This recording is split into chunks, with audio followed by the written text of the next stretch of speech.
Chapter 1. Fan Shin struggled to keep his eyelids open. He looked at his fingers and counted the meaningful things he had done in his life. He hadn't even finished counting his 5 fingers, which were as thin as chopsticks, when he sighed and sadly gave up on the task. The smell of medicine in the ward was always so pungent. The old man on the bed next to him had already reported to Xidagarba 2 days ago. It would probably be his turn in a few days. He had some kind of strange disease, myasthenia gravis. It was the kind of disease that was especially suitable for male protagonists in romance novels. It was said that if there was no cure, he wouldn't be able to move anything except for his tears when he died.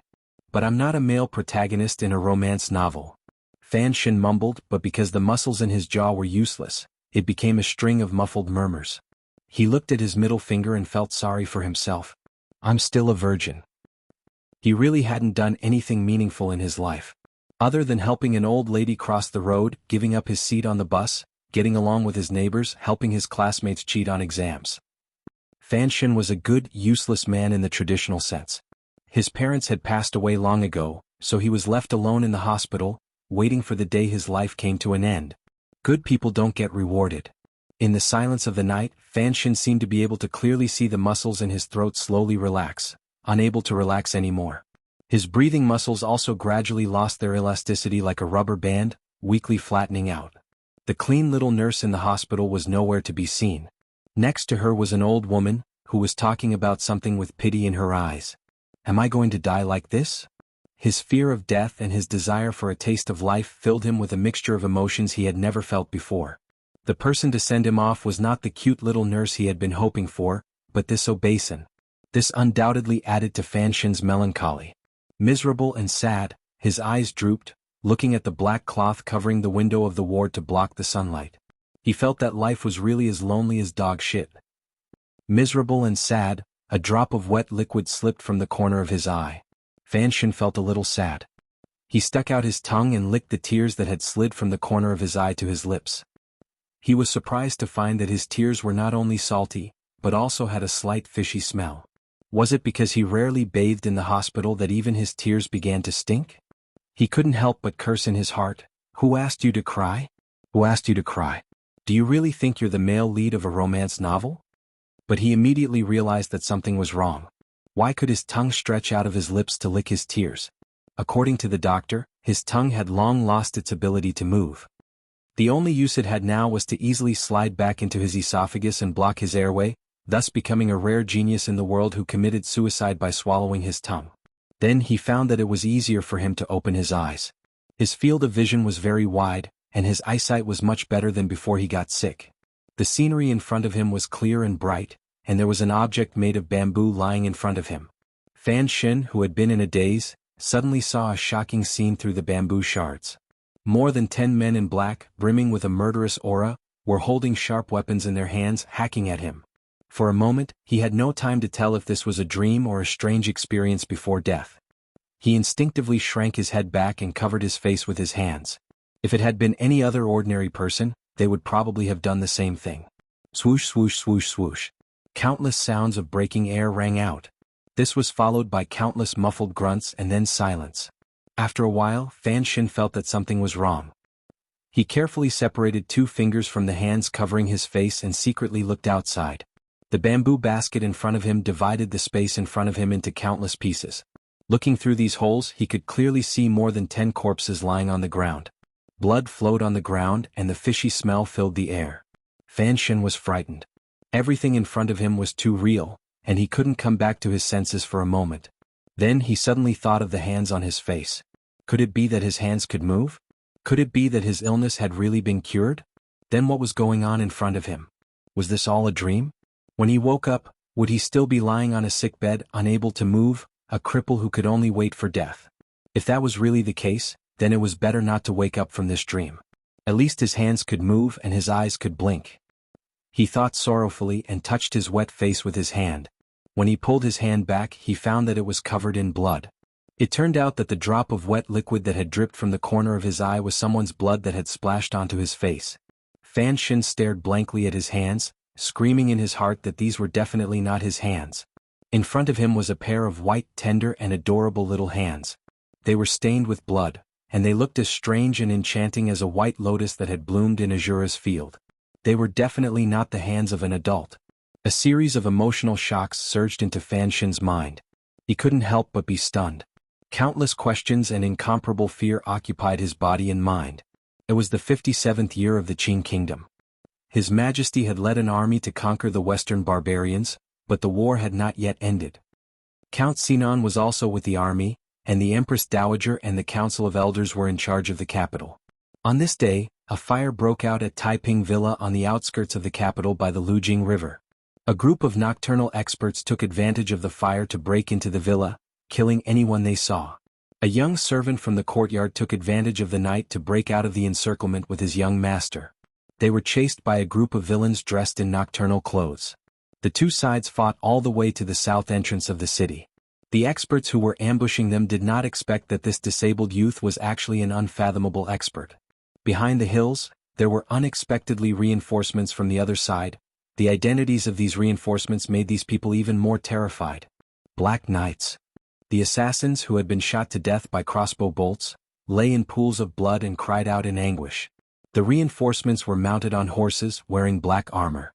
Under the moonlight, they glowed with a faint, soul-devouring luster. Each of the cavalrymen was armed with a hard crossbow, which only the army was allowed to equip. Earlier, the rapid firing of the crossbow bolts had killed most of the assassins. Surrounded by the Black Knights was a middle-aged man sitting in a carriage.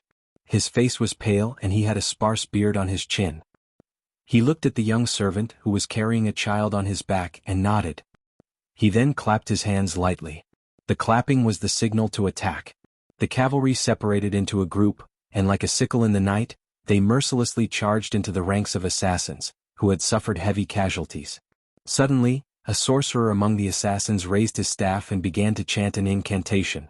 Everyone present could feel some unknown energy beginning to gather at the edge of the hills. The middle-aged man in the carriage frowned slightly but did not move.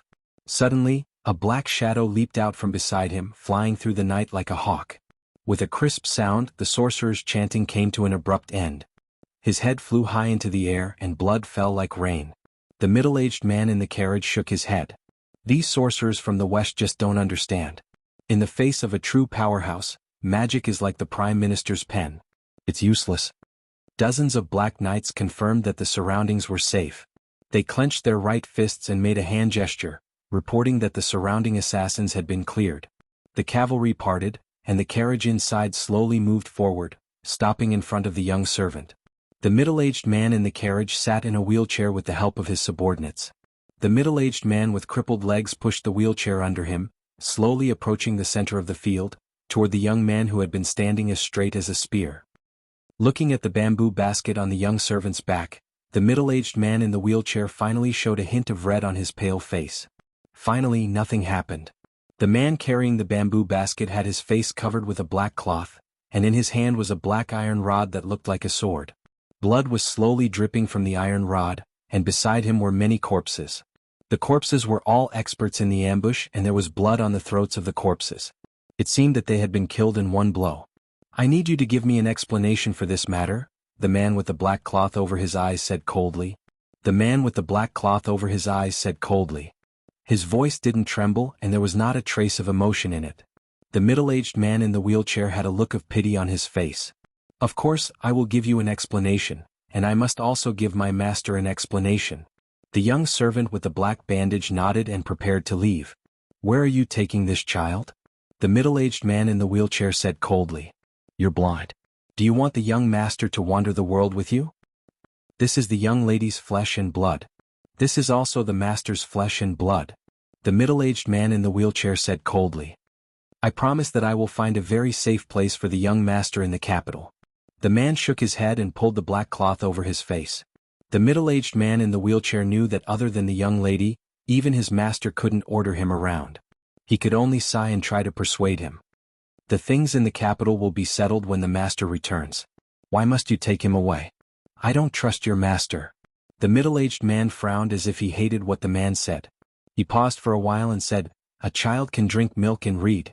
Do you know how to do these things?" He sneered. "Blind man, what else can you do besides killing?"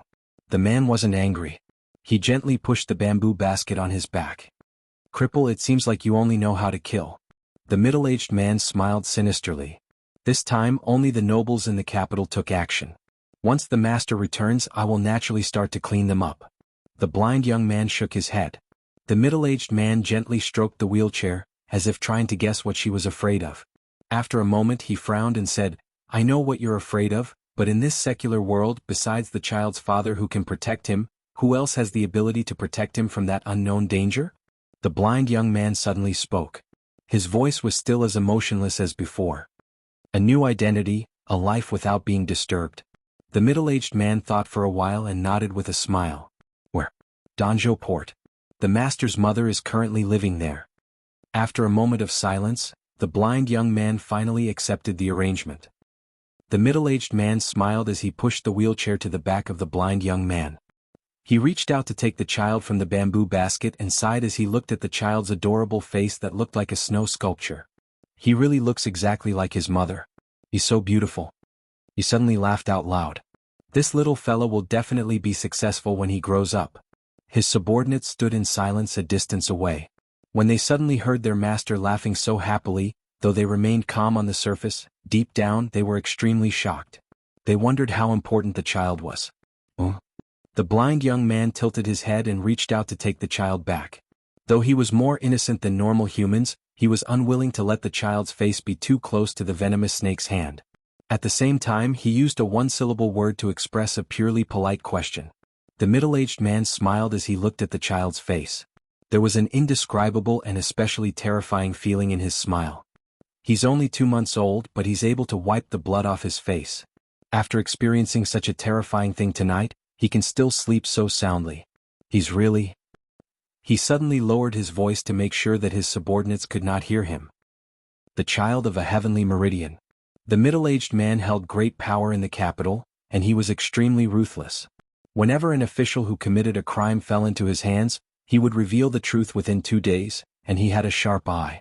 Even so, an extraordinary person like him could not tell that the child was not sleeping soundly, but had fainted from fear. Heavenly meridian referred to heaven, and meridian referred to the bloodline. A heavenly meridian referred to the bloodline left behind by heaven in the human world. According to the legends in this world, a bloodline left behind by heaven in the human world would awaken every few centuries. This bloodline could represent an undefeatable battle prowess. For example, there was a great general in the distant ancient country of Nas. When his country was about to be destroyed by the barbarians, he used his bravery and battle prowess to assassinate most of the members of the barbarian primitive parliament. There were also some heavenly meridian who displayed great talent in art or wisdom, such as the great wizard Paul and his wife, the playwright Fu Bo, who had just died 300 years ago in the West. Naturally, no one could prove that they were the bloodline left behind by heaven for the suffering of the human world. But in reality, these people brought peace and many other things to the human world. Moreover, all of the heavenly meridian disappeared without a trace. No one, not even the country, could find a trace of them. They just suddenly appeared and suddenly disappeared.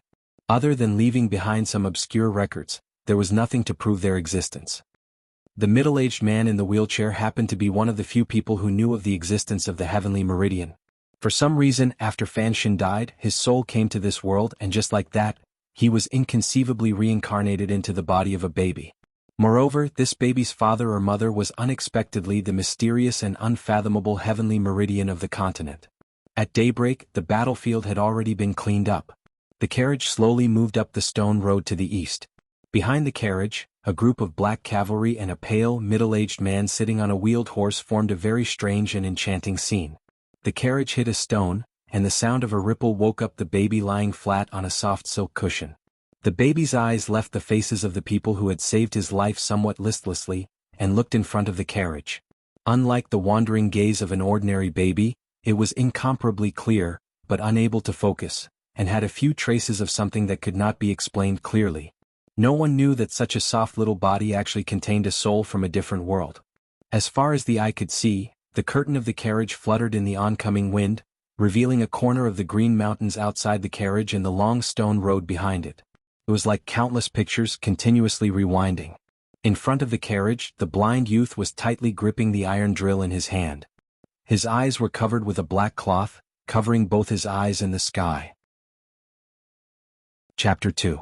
Danjo Port was to the east of the kingdom of Qin. Although it was by the sea, several ports in the south had recently been built, and the expected sea route to the west had long been connected. As a result, the center of the country's trade had shifted south. The port gradually showed signs of decline, and the bustling port in the past had become quiet a few years ago. Seagulls flew freely, no longer harassed by those hateful sailors. On the other hand, the residents that lived in Danzhou port did not feel that their lives had changed much. Their income had decreased, but His Majesty had exempted them from taxes for a few years, so they were living quite well. Besides, the port was very beautiful and it was quiet now, so it was naturally more suitable for people to live in. Occasionally, some big shots would choose to build their manors here. But because it was too far from the capital, not many officials actually stayed. The only one who could be considered as such was the old lady in the courtyard in the west of the city. It was said that the old lady was the mother of Count Sinan in the capital, and had chosen to retire here. The residents of the city knew that Count Sinan seemed to be greatly appreciated by His Majesty, and that he had not been sent out in accordance with the law. Instead, he had stayed in the capital to work in the Ministry of Finance, so most of them were respectful to the old lady. But children did not understand such things. It was a fine day, and the adults were sitting in a tavern, enjoying the salty and humid sea breeze, the salted plums and the wine in their glasses. A group of teenagers surrounded the stone steps of the back door of Count Sinan's manor in the west of the city. They were so densely packed together that it was hard to tell what they were doing.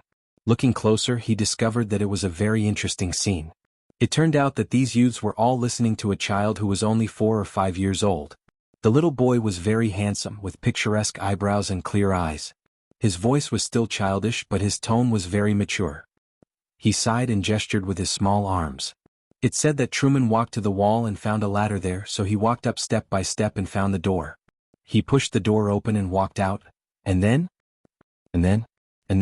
naturally he returned to the world. The little boy pouted, as if annoyed that the older teenagers would ask such a retarded question. No way? Didn't he go and kill that Hani? Hani is dead, another teenager answered. Yes, isn't Truman going to beat up that Hani to vent his anger? He was locked up like this for many years. The little boy shrugged. No. Tisk. How boring, young Master Fan Xian. Today's story isn't as good as the one from a few days ago. What do you like to listen to then? An ethereal journey. Charm Monogatari. Bang. The little boy called Fan Xian pointed his middle finger at the children around him who were older than him. Fighting and killing isn't healthy. Digging for treasures everywhere isn't environmentally friendly. Suddenly, an extremely angry voice came from the courtyard. Young master, where have you been? The children in a circle imitated him and also raised their middle fingers. But because there were so many of them, it was much more spectacular. Bang! They all laughed and dispersed. The little boy called Fan Xian stood up from the stone steps, patted the dust off his buttocks and ran into the courtyard. But before he closed the door, his sharp eyes glanced at the blind young owner of the grocery store across the street. His face showed a complex expression that did not match his age, and he gently closed the wooden door. This was Fan Xian's 4th year in this world. In these years he finally understood that he was not dreaming. He had really come to an unknown world. This world seemed to be the same as the one in his memory, but also seemed to be very different. By eavesdropping on the servants in the Count's manor, he finally understood his identity. He was the illegitimate son of Count Sinan in the capital. Just like in the typical feud between the rich and the powerful, an illegitimate son could easily fall prey to the evil schemes of the first aunt or second aunt. Fan Xian's father seemed to have only one son, so in order to continue the Count's bloodline, he was sent to Danzhou Harbor, which was very far from the capital. Over the years he gradually got used to his identity. The soul of an adult trapped in the body of a child would experience a completely different experience, both physically and psychologically. If it were a normal person they would probably go crazy. But coincidentally, in Fan Xian's previous life, he was a patient with myasthenia gravis and had been bedridden for many years. Now, it was just a little inconvenient for him to move around. Compared to the miserable situation in his previous life, it was nothing. So now that he was living in the child's body, he didn't feel too uncomfortable. The most uncomfortable thing was actually his current name. When he was 1 year old, the Count of the capital sent him a letter and gave him the name Fan Xian, courtesy name in Ji. It was not a good name. It sounded like a curse from his hometown. You're a nuisance. But his appearance was only that of a child, so it was impossible for him to object verbally. When he was treated in the hospital in his previous life, he could still move his head, so he often begged the cute little nurse to buy him pirated DVDs and books. After living in the count's residence for a long time, although the old lady was cold on the outside but warm on the inside, and loved him very much, and the maids in the residence did not treat him differently because of his identity as an illegitimate son, the pain of not being able to communicate with others still made him a little unhappy. Could he tell the maids that he was from another world? Could he tell the teacher that he actually recognized all the words in the book? So he often sneaked out of the count's residence's side door and played with the commoners' children on the street. More often than not, he told them stories, movies, and novels from his world. It seemed that he wanted to remind himself of something, to remind himself that he did not belong to this world, and that there were movies, the internet, and YY novels in his world. Until today, for some reason, he told the movie, The Truman Show. The movie's plot was a little dull, and there was no Jim Carrey acting cute, so he should have known that the teenagers in Danjo Harbor would not like it. But he still told it. Because deep in his heart, there was always a sense of absurdity. He was clearly a person who was going to die, so why was he suddenly reborn in this body? He could not help but think of the movie. Perhaps the people in front of him, the streets, and the seagulls flying in the sky were all arranged by someone? Just like the Truman Show. In the end, the Truman Show discovered that the world he was in was fake, so he resolutely took a boat and found the exit. But Fan Xin, no, it should be Fan Xian, knew that he was not the Truman Show. This world was real and it was not a big film studio. So he found that telling stories every day to remind himself that he was from another world was a very absurd action in itself. Chapter 3. The only good thing about his rebirth was that his limbs were now nimble and he could jump about. Fan Xian was gratified by this realization. Those who had not suffered from his disease would probably find it difficult to feel this kind of happiness. He comforted himself by thinking that perhaps this was a gift from God. It took him 4 whole years to figure out this problem. Since he had the chance to live again, why not live it to the fullest? Since God had bestowed a new life upon him, if he did not live it well, would that not be disrespecting God? For example, since he could move now, why not move more? So all the servants in the count's manor knew that this young master, born of a concubine, was someone who could not sit still. "Young master, I beg of you, come down quickly." At that moment, Fan Xian was sitting at the highest point of the artificial mountain in the courtyard, looking at the distant horizon with a smile. But in the eyes of the servant girl, a 4-year-old child had climbed to such a high place, and had such a mature smile. It was obvious that the little fellow had lost his mind. Gradually, more and more people gathered at the foot of the artificial mountain. 7 or 8 servants surrounded the mountain anxiously. Although Count Sinan was appreciated by His Majesty, his rank was not high, and his official position was not high. He did not have much income, and even if he did, he could not possibly spend it all on his mother and illegitimate child. As a result, there were not many servants in the count's estate. Fan Xian looked at the anxious faces of the people at the foot of the artificial mountain and could not help but sigh. He obediently climbed down. "It's just a little exercise. What's the rush?" The servants had long since become accustomed to their young master's strange habit of imitating the way adults speak. They took him in their arms and went to take a bath. When Fan Xian came out, his lips red, his teeth white, his body fragrant and tender, the servant girl picked him up again. Smiling, she caressed his face and teased, "Young master, you are born like a young lady from another family. Who knows which young lady will live a good life in the future?" Stupidly, Fan Xian didn't respond. He wasn't going to use the mouth of a 4-year-old to tease a teenage servant girl. He didn't want to do such a tasteless thing. He would wait until he was 6 before he began this great and challenging work. "It's time to take a nap, little ancestor." The maid patted the little fellow's buttocks. They had always found it strange that although the young master of the count's estate was young and had begun to show signs of naughtiness, he had always maintained the self-discipline and hard work of an adult. For example, taking a nap. Anyone who had a normal childhood would always remember the glorious deeds of how they fought against the demons who forced them to sleep under the bright and beautiful noontime sun. Some of the demons called him father, some called him mother, and some called him teacher. But young Master Fan Xian was the kind of person who never needed to be forced to take a nap.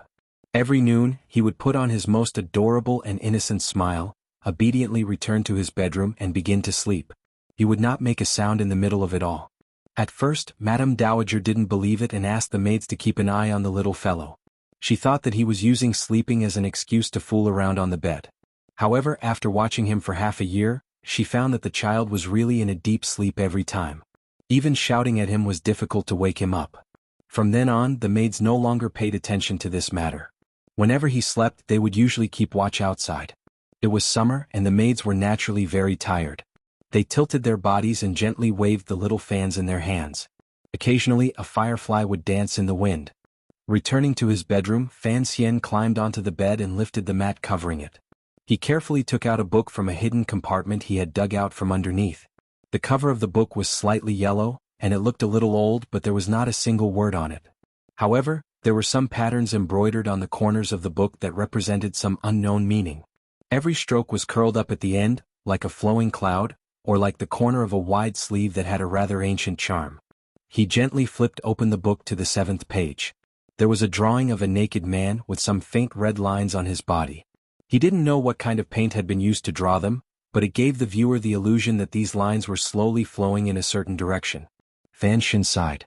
His appearance was only that of a 4-year-old, so he didn't dare reveal too much of his true nature. Fortunately, he had this book to help him pass the time of extreme boredom.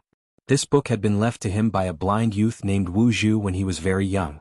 Fan Xian had always remembered that blind youth, the servant of his mother in this world. When he had been trapped in the body of a small infant, he had spent time in the arms of that youth. They had traveled from the capital to this port by the sea. Perhaps the youth had thought that he was too young to remember anything. But Fan Xian's soul was not that of an ignorant infant.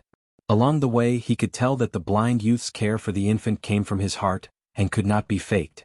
But for some reason, after the blind youth had taken Fan Xian to Count Sinan's manor, he had left. No matter how much the Countess had tried to persuade him to stay, he had not. Before he left, he had placed the book next to the infant's body. Fan Xian had always been puzzled about this. Was the servant not afraid that he would blindly practice? When he thought about it, he realized the reason. He was a child, and there was no way he could recognize the words in the book. Naturally, he was not afraid of any problems. But Fan Xian just so happened to recognize the words of this world. After the great changes of his rebirth, he was even convinced of ghosts and immortals. He was even more convinced that the book before him, which looked like a prop from a Hong Kong TV series, was some kind of Jinchi training method. It was a pity that it did not have a name. Otherwise, he could go to the children on the street and ask them if this Jinchi training method was powerful or not. Thinking of this, Fan Xian laughed foolishly. Since the wretched heavens had given him a second chance, he had to cherish it. This internal force was something that did not exist in his previous world. Even if the nameless breathing method before him was nothing special, he could not stop himself from practicing it at the age of 1. One must know that this was only a few realms lower than if one had started training in the womb. Everyone in the world, including the great grandmasters who were worshipped as gods, could not be like Fan Xian no matter how talented they were. They could not start practicing internal Jinchi from birth. What was this called? The early bird catches the worm. The clumsy bird flies first. Furthermore, he could not be more stupid than those youths who had just begun to learn martial arts, could he? As Fan Xian thought about this, the Jinchi which he could already feel began to flow through his body following the lines drawn in the book. It was a very comfortable feeling, as if a warm stream of water was cleansing every inch of his internal organs. Gradually, he entered a meditative state and fell asleep comfortably on the bed. Chapter 4. What Fan Xian didn't know was that he was practicing an extremely advanced method of internal strength. If he was a normal warrior, he would practice it with extreme caution, and would ask a teacher or a trustworthy friend to help watch over him. The most dangerous part of this method was at the beginning. When accumulating energy into the snow mountain in the Dantian, there would be a huge difference in the reaction speed of the cultivator's body and mind. The most direct consequence was that the cultivator's bodily functions would become like that of a vegetable, unable to move. If the cultivator had no experience, it was easy to mistakenly think that he had gone mad, and force the Jinchi into his body. If the cultivator was lucky, he might be able to return the chaotic Jinchi to his meridians, but that would mean that the practice would be of no use. If the cultivator was a beginner, he might panic and cause a true demon to invade him. But for a beginner like Fan Xian, not only did he not go mad, but he experienced that mysterious feeling more easily than the strong.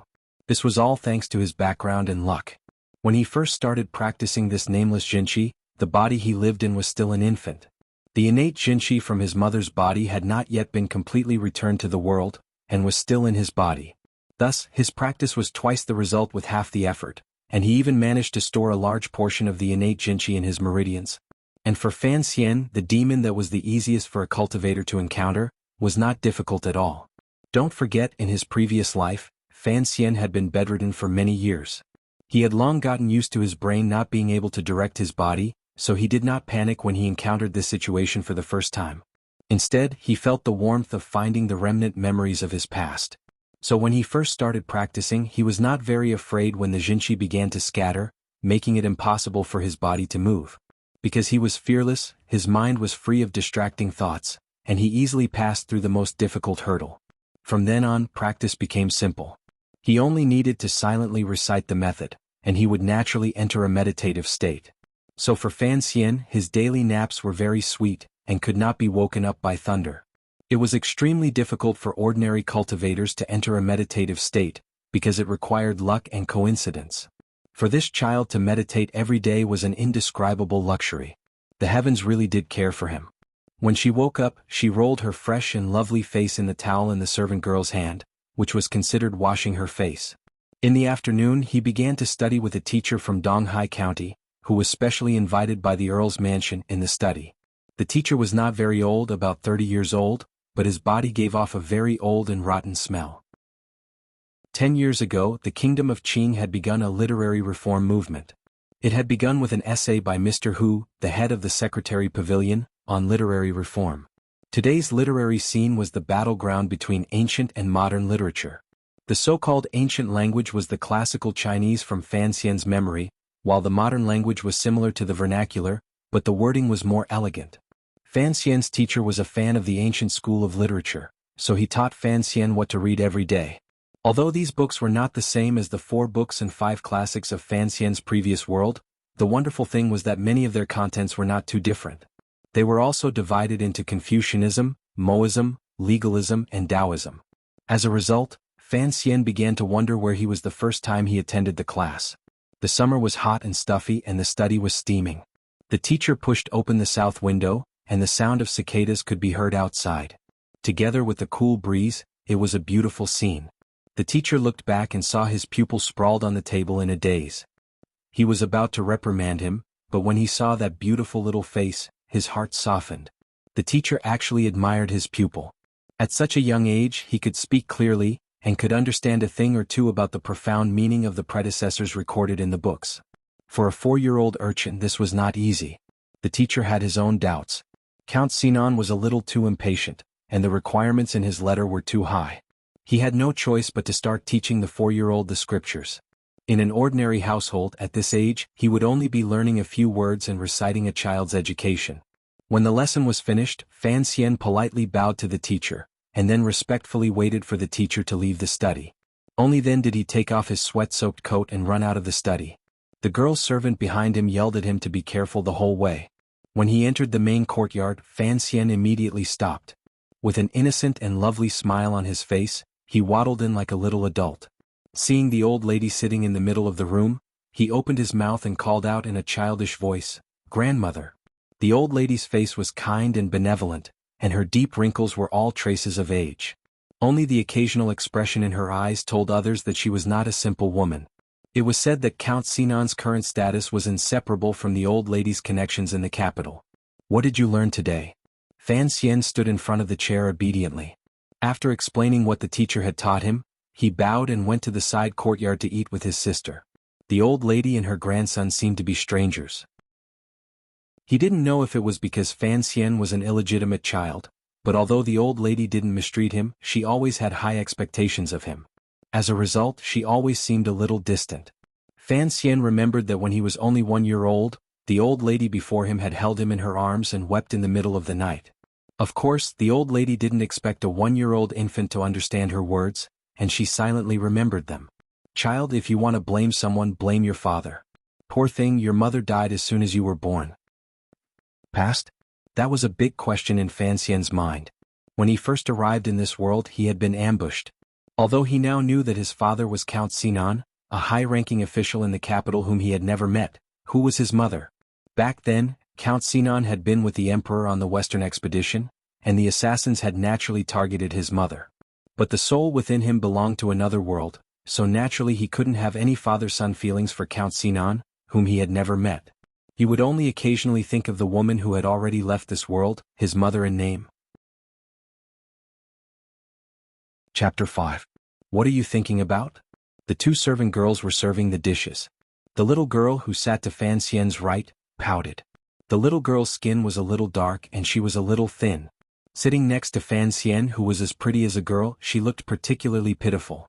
Fan Xian reached out and ruffled the little girl's yellow hair. I was thinking about what you usually eat in the capital. This little girl, who was even younger than Fan Xian, was Count Sinan's daughter. She was his half-sister, and her name was Ruoruo. Because she had been sickly since childhood, and the countess loved her dearly, she had been brought to Danzhou a year ago to recuperate. But after nearly a year there had been no improvement. Her hair was still rather sparse. Naturally, the family of an official would not lack food and clothing, so she could not be malnourished. She was probably born with a weak constitution. Fan Xian and the little girl hit it off very well. Although he dealt with the little girl with the mentality of an uncle, it was only because he felt sorry for her that he often took her out to play and told her stories. In the eyes of others, however, it became evidence of their deep sibling love. Fan Xian's identity was a little awkward. After all, an illegitimate child could not be compared to a legitimate daughter, so the servant girls deliberately avoided mentioning the count's estate in the capital. Hearing her brother's question, the little girl very seriously began to count with her fingers what she usually ate in the capital. But no matter how she counted, the 3-year-old girl could not remember anything. She could only repeatedly say tanghulu and dough figurines. By the time they finished eating, it was already late. The sun was halfway down the other side of the land, and a thick twilight enveloped the entire courtyard. Roro, you really are weak. Big brother bullies me. Well, what do you want to hear today? Snow White. Fan Xian suddenly laughed. Fortunately, there was no one else around, or they would have been shocked to see the strange smile on the face of a 4-year-old boy. Big brother will tell you a ghost story, okay? No. Fan Ruoruo was startled. She shook her head vigorously, and 2 clear streams of tears rolled down her tan cheeks. It was clear that she had been tormented by many ghost stories in the past year. Bullying little girls was just one of Fan Xian's vices. He was best at bullying servant girls. He often told them ghost stories, which would scare the youthful girls into screaming non-stop. They would all huddle together on the bed, shivering. Although it was impossible for Fan Xian to tease them verbally in order to hide himself, he could still enjoy a fragrant embrace at this time. He comforted himself that he was still a child and was still in the stage where he needed to be touched. This was not considered shameless, but a very normal need. Every time the maids were curious about how a young man like him could know so many terrible stories, Fan Xian would blame it on the teacher. Therefore, the maids were now looking at the teacher with a somewhat unfriendly gaze. They thought to themselves, Lord Count spent a lot of money to hire you to teach the young master, but you actually told him a ghost story. Not only did you scare the child, but you also scared us flowers. You've committed a great sin. As usual, after the ghost story was over, the 2 maids looked shocked but still satisfied. They helped the little fellow wash up and then closed the door to let him sleep. It seemed to be another ordinary night. Fan Xian put the hard porcelain pillow under his head to one side, and went to the wardrobe to take out a winter robe. He tidied it into a square and it became a pillow. He leaned against the pillow but his eyes were open, shining in the dark. He did not fall asleep for a long time. Although he had accepted the fact that he had been reincarnated into this world, he could not necessarily get used to it. It was probably around 9 o'clock at night, and it was very uncomfortable to have to sleep. Moreover, he had slept in bed for a long time in his previous life. He touched the surface of the bed and found that the secret compartment he had made could not be seen by others. He relaxed a little, and very naturally the Jinqi in his body began to flow slowly, and he could enter the state of meditation at any time. The moment before he entered the state of emptiness, Fan Xian thought about how he should live in this world. How should he live for the next few decades? Before he had time to enter the vegetative state and fantasize about his future wives and concubines, he was awakened by an uninvited guest. Are you Fan Xian? A person suddenly appeared in front of his bed. The person's eyes were a cold color, and there was an unusual brown in his pupils. It was obvious at a glance that this person did not love life very much. It was a very polite question, but if it came from the mouth of someone who sneaked into your bedroom in the middle of the night, covered his face, holding a knife in his hand and carrying a few small bags on his waist, it would undoubtedly be very frightening. Fortunately, Fan Xian was not a real 4-year-old boy. Otherwise, when he saw this strange uncle, he would certainly have cried out at the first moment. Even if he thought about it with his toes, he could tell that a person who could quietly enter the Count's manor at night was certainly a powerful and ruthless fellow. If he cried out, he would certainly be killed. Thinking of this, Fan Xian could not help but feel proud of his ability to remain calm in the face of danger. He coughed twice and suppressed the incomparable nervousness in his heart. Pretending to be the most adorable child, he threw himself forward. "Dad, you're finally back." A 4-year-old boy threw himself into the arms of an assassin, his eyes brimming with tears. His hands were tightly wrapped around the assassin's waist, but the child's hands were too short to wrap around the assassin's waist. All he could do was grab at the assassin's clothes, as if afraid that the assassin would run away. Perhaps because he grabbed too hard, the boy tore a piece of the assassin's clothes with a tearing sound. The Nightwalker frowned. He didn't seem to move, but he pulled himself out of Fan Xian's embrace. He stood there in a daze, as if wondering why the illegitimate son of Count Sinan would call him father. At the same time he was puzzled. His clothes were of the finest quality, and even a knife would not be able to easily cut them. How could this child tear them with his bare hands? He was puzzled, and Fan Xian was even more puzzled. When there was no one around, Fan Xian would often use rocks from the rockery to test the power of his nameless jinchi. When he discovered that his slender little fingers could, with some difficulty, crush the soft stones, he had a certain degree of confidence in his ability to defend himself. With great difficulty, Fan Xian had used the 4-year-old boy's crying trick to make the assassin lower his guard. Then he had gathered all his jinchi into his fingers, thinking that he would be able to subdue the assassin. Who knew that he would only be able to tear off a few pieces of cloth? It seemed that something was about to happen. Chapter 6. Although Fan Xian looked like he was only 4 years old, he was a mature soul on the inside. The blood and corpses of his first day in this world were firmly imprinted in his mind, so he had always felt very uneasy. He knew that his unclear past would one day bring him trouble. It seemed that trouble had finally come today. His sneak attack had failed, so he couldn't use the same trick again. He sobbed pitifully, trying to confuse the Nightwalker. At the same time, his mind raced, trying to think of a way to escape. If he called for help, the Nightwalker would certainly kill him in a very short time.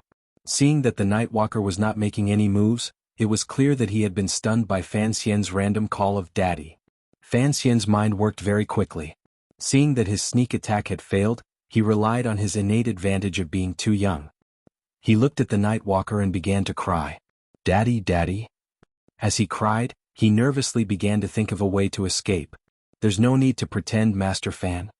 The Nightwalker's tone was very indifferent, but it didn't seem to be dangerous. "It seems that you are very clever, knowing how to protect yourself at such a young age. But you should know very well that I am not the Count."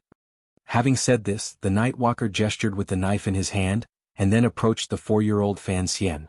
Fan Xian's face was still innocent and flawless. Tears streamed down his cheeks, but his heart tightened. He sobbed. "Then who are you, uncle?" "I was sent by your father to see you, so don't call me that." The Nightwalker's eyes were a little brown, and he looked a little ugly. The wrinkles at the corners of his eyes gave away his age, and the way he spoke made Fan Xian think of those old men who tricked little girls into looking at goldfish. But Fan Xian didn't show it. He still perfectly played the part of a 4-year-old child. A little fear, a little surprise, and a little anger. "You're not Daddy." Then, as if he didn't see the knife in the Nightwalker's hand, he twisted his little butt and climbed onto the bed. "I don't even know what Daddy looks like," he muttered. The Nightwalker laughed darkly and walked over to the bedside. Suddenly, the little boy turned his head to look behind the Nightwalker. His eyes flashed with surprise. "Mommy," he cried. This was a very tricky move. If it had been anyone else, they probably wouldn't have been able to fool the Nightwalker. After all, the Nightwalker was a master who owned an independent laboratory in the capital. But the one who used this trick was a 4-year-old boy, so the Nightwalker naively believed it. And when he heard Fan Xian call him mother, his eyes revealed a look of extreme shock, and he suddenly turned his head to look behind him. Behind him was naturally the tightly shut door and the thick darkness of the night. Bang! A crisp sound rang out in the bedroom. The Nightwalker lay on the ground with blood all over his head. Fan Xian held the half-broken porcelain pillow in his hand and looked at the man on the ground with lingering fear. He weighed the broken pillow in his hand, gritted his teeth, raised his small arm, and viciously smashed it into the back of the man's head. This was a muffled sound, and the person had used a lot of strength. Even if this Nightwalker was a grandmaster, he would not be able to wake up for a while after being hit by this heavy pillow.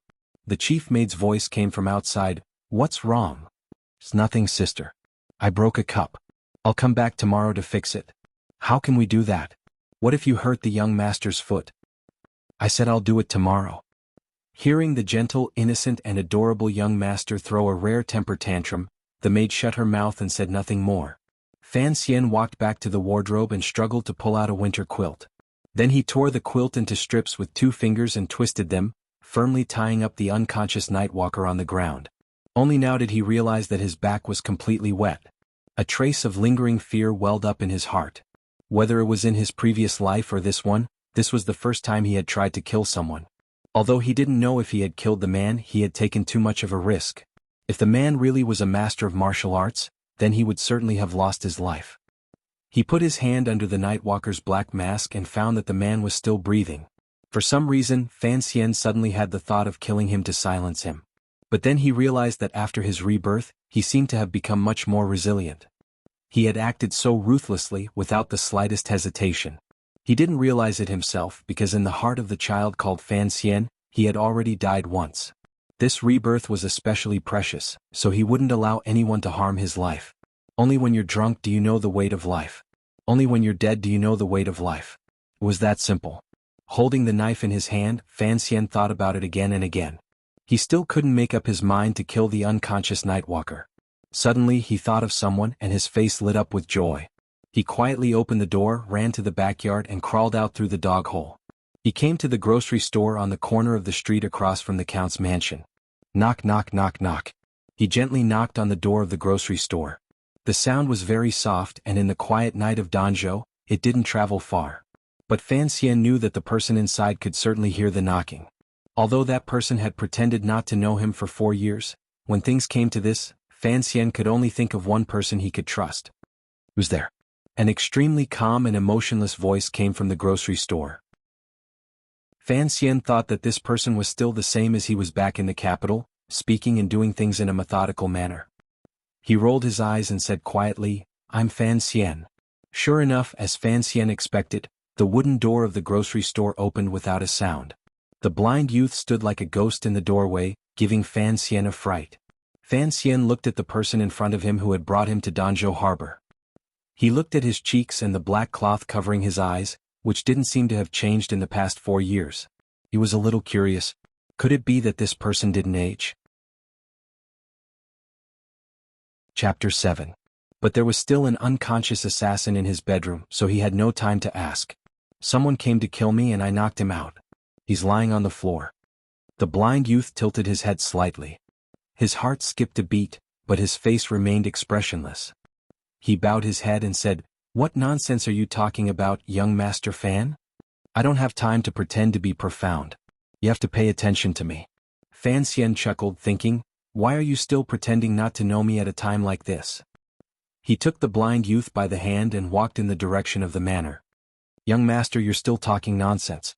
The blind youth frowned slightly, as if wondering why the child in front of him seemed to know who he was. When he had sent Fan Xian, still in swaddling clothes, to Danzhou, Fan Xian had only been a few months old, so he shouldn't have had any memories. Could it be that the Count's wife had told him who he was? It was late at night, and a few mournful barks could be heard in the distance. Someone had woken up in the middle of the night and found the wrong door. The blind youth, Wu Zhu, had a cold expression on his face as he listened to Fan Xian. Finally he moved. He closed the door of the grocery store and walked toward the Count's manor. Fan Xian breathed a sigh of relief and hurried to catch up. Outside the Count's manor, the two of them crawled back through the dog hole and stood in the bedroom, looking at the unconscious assassin on the floor. Fan Xian looked at the man on the floor. He didn't know if he was dead or alive, so he couldn't help but feel a little nervous. "Uncle Wu Zhu," he asked, "you've been staying in the grocery store these past few years, not daring to recognize me." "What?" The blind youth, Wu Zhu, tilted his head again. After a while he said, "Young master, you really surprised me." He was indeed surprised. Although he knew that the child in front of him was the lady's child, there had to be something different about him. But Wu Zhu hadn't expected him to be so mature at the age of 4 and to be able to plot against Master Fei who had come to the capital. "Let's deal with this person first." Fan Xian turned the assassin over with some effort and took off his mask, revealing the assassin's true appearance.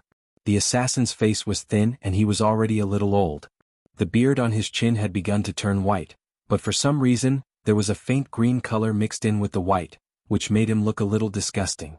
Startled, Fan Xian jumped behind Wu Zhu and grabbed his sleeve. "Uncle," he whimpered, "this assassin doesn't look good. This is Master Fei of the 3rd Bureau of the Overwatch Council." Wu Zhu slowly crouched down and touched the assassin's chin. "He is one of the 3 most adept poisoners in the world. He is an expert in using, identifying, and detoxifying poisons. To think that such a formidable character would be ruined by you with a porcelain pillow. I don't know if you're too lucky or if he's too unlucky. It's his bad luck," Fan Xian thought to himself. Although he was surprised by the name of the man on the ground, he realized that he had run into a monster who looked like an infant but had lived 2 lives as a demon. His luck was not very good. "Don't touch him with your hands. What if he's poisoned?" Fan Xian reminded Wu Zhu. Wu Zhu did not stop moving, nor did he explain anything. But the way he moved made Fan Xian feel that he was telling him that there was no poison in this world that could kill him. Fan Xian frowned and asked, "Uncle, what do we do with this man?" He wasn't the type of person who was overly familiar with others. It was just that in this world, this blind young man was the first person he had ever known, and the only person he could trust completely. He also knew that this man was a formidable martial artist, so he deliberately acted cute and respectful, saying the word, "Uncle," over and over again. His eyes darted around and finally fell on the knife. He gritted his teeth, thinking that he might as well stab this Master Fei to death. Sensing his actions, Wu Zhu stood up and shook his head. "Your temperament is far different from the ladies. You're so young yet you're already so ruthless. I don't know who taught you that. I learned it myself." Fan Xian didn't dare offend the only martial artist he could trust. He said respectfully, "I know that you've been guarding the grocery store to protect me. I also know that you were afraid that my mother's enemies would find me because of you, so I didn't stay in the Count's manor. So I had to be ruthless." Wu Zhu shook his head again and said nothing. Fan Xian knew that this master servant of his mother was beginning to suspect him. He laughed and asked, "Uncle, what should I do next?" His meaning was clear. It was better to let Uncle Wu Zhu do the killing. Unexpectedly, Wu Zhu said, "Young master, you've hit the wrong person." Hit the wrong person? Fan Xian was stunned. He slowly lowered his head to look at the assassin on the ground, his face covered in blood. "But I've already hit him, so there's no need to think too much about it." Wu Zhu said calmly, "Master Fei is the head of the 3rd Bureau of the Overwatch Council. His secret identity. To be precise, he's the subordinate of your father's subordinate. So I don't think he came to Danzhou to kill you. If he really did come to kill you, I believe that no matter how capable you are, you would have died countless times over." Only then did Fan Xian remember that the assassin on the ground had said that his father had sent him, but... Damn, he looks like T-Bag. Who would believe a pervert like him? Fei Jie had been staying in the Institute of the Overwatch Council in the capital these past few years. He was an old man in his 50s, and although he had the reputation of being a master of poisons, he was in a semi-retired state. If it weren't for the fact that someone powerful had asked him to come to Danzhou to teach, and that he didn't have the courage to refuse, he would never have left the capital. But he hadn't expected that the first time he saw his student, he would be beaten up so badly, he would bleed half a bowl of blood and almost lose his life. He looked at the little boy in front of him and found that his face was innocent and adorable. His big eyes flickered with a hint of fear and shame. Such a cute little face, coupled with his identity as a little boy, left him with nowhere to vent his anger. Turning his head, he saw a servant, and prepared to vent his anger on him. "Who are you? Hurry up and untie me. I'm Master Fei, who was hired by the Count with a lot of money." Unexpectedly, the servant seemed to be even more arrogant than he was. Ignoring him, he said coldly, "The agreement between me and your superior doesn't seem to include you as a teacher." "Master Wu?" Fei Jie widened his murky brown eyes. When he saw the servant's appearance, he was shocked. "Master Wu, it's you." Hearing the assassin call himself Fei Jie after waking up, Fan Xian felt that the matter was indeed puzzling. Chapter 8. Fan Xian thought Fei Jie was puzzled. Didn't my father never care about me, an illegitimate child? Why would he send a teacher to teach me? If it was to teach me how to read, that would be fine. But why did he send an old freak to teach me? Seeing that Fei Jie knew Wu Zhu, Fan Xian knew it was not his place to interrupt. He sat on the bed, feigning ignorance. After the adults had explained everything, Fan Xian used his small arm to remove the bedsheet from Fei Jie's body. He hid behind Wu Zhu and laughed foolishly, pretending to be an idiot. It was a pity that he had shown off a little today. The two powerful figures in front of him knew that this 4-year-old's mind was not as simple as it seemed. The sky was already beginning to brighten. In the distance, the faint crowing of a rooster and the sound of servants boiling water could be heard. Wu Zhu led Fei Jie out the door. But before they left, Fan Xian heard Wu Zhu say something cold. "When are you going to explain how you know who I am?" Fan Xian's heart skipped a beat. He didn't know how to explain. 4 years ago, when he and Wu Zhu had traveled thousands of miles to Danzhou, he had been a baby only a few months old. He thought about it again and again but couldn't come up with a good excuse. He could only blame himself for being frightened by that strange old man Fei Jie. The city of Danzhou began to wake from its dreams, but the unremarkable grocery store showed no signs of opening. In a dark room in the store, Wu Zhu looked at Fei Jie coldly. What is the meaning of the cripple? Although Fei Jie could be considered a master in some areas, he couldn't help but feel a little anxious when he thought of the rumors about the cold-blooded and ruthless young man in front of him. "The young master has to grow up," he replied. "One day you will have to face the problems of the capital. If you prepare early you will have a better chance of success." Wu Zhu raised his head and looked at him. Although he knew that the man before him was blind, Fei Jie felt that behind the black cloth, there was a murderous glint staring at him. He smiled. "If Master Wu has any objections, I can return to the capital immediately. I believe Master Wu will respect your opinion." Wu Zhu shook his head. "I don't think the cripple sent you here for a simple reason." "Not bad." Fei Jie thought that only the man in front of him would dare to call the headmaster a cripple. He bowed and replied, "The headmaster hasn't been able to find the box left behind by Miss Wu. He's worried that it might be found by someone with ulterior motives, so he'd like to ask for your guidance." "There's no need to look for it. The lady destroyed the chest before she died," Wu Zhu said expressionlessly. Fei Jie nodded and turned to leave. Suddenly he frowned and said, "I always feel that the young master is a little strange. Fifth master, he is only 4 years old, yet you let him practice such an overbearing Jinqi cultivation method. Aren't you afraid that something will happen? The strange part is yet to come. I didn't teach him his Jinqi cultivation method either." Wu Zhu looked at the poisonous creature that was about to become his young master's teacher. "I'll have to trouble you," he said lightly. Fei Jie touched the dull ache on his head. He felt that these words seemed to be a bad omen, so he took his leave with a bitter smile. After he left, the blind Wu Zhu entered a secret room in the grocery store and stared blankly at a dust-covered chest in the corner. His eyes were still covered by a black cloth, but it was obvious that he was thinking about something.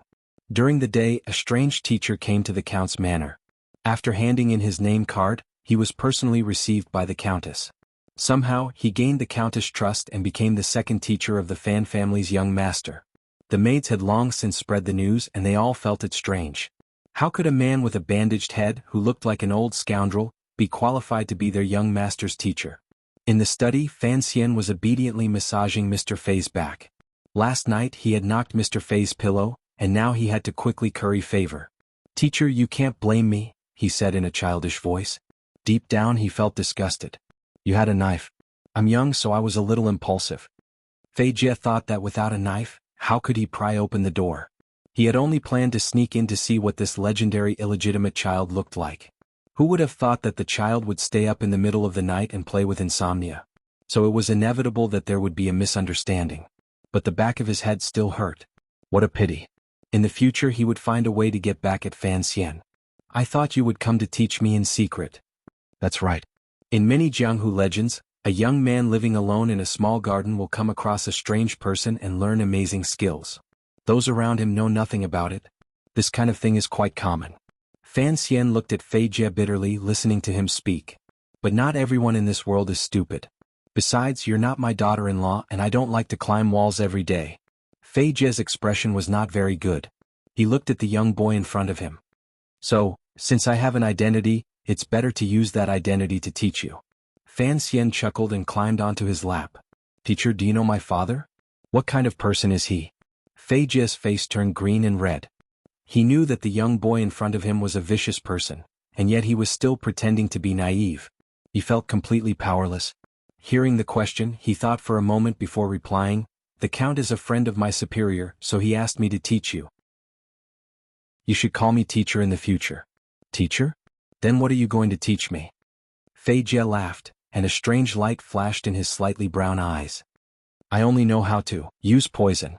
So I'm going to teach you how to use poison to kill people, and how not to be poisoned to death. He had thought that this would scare the little boy to tears, but Fei Jie immediately realized that the little boy in front of him was not an ordinary person, so his trick would probably be useless. Sure enough, Fan Xian's big eyes were full of excitement. His long eyelashes fluttered in a particularly interested manner. Then what are you waiting for? Do you want me to catch a few rabbits to experiment on? Rabbits won't do, so I'll use toads? Fei Jie foolishly turned around, wondering if this little boy was really only 4 years old. A few months later, about a dozen miles away from Danzhou Harbor, in the graveyard, the faint light of dawn shone down on the dark graveyard, making the land seem even more eerie and eerie. Fei Jie clasped his hands together and stood outside the graveyard, watching the young master squatting in the grave. His eyebrows trembled slightly. This time, he had used a trip as an excuse to take a few days off from the Countess of the Count's manor. She had brought Fan Xian to the graveyard to dissect corpses and study the structure of the human body.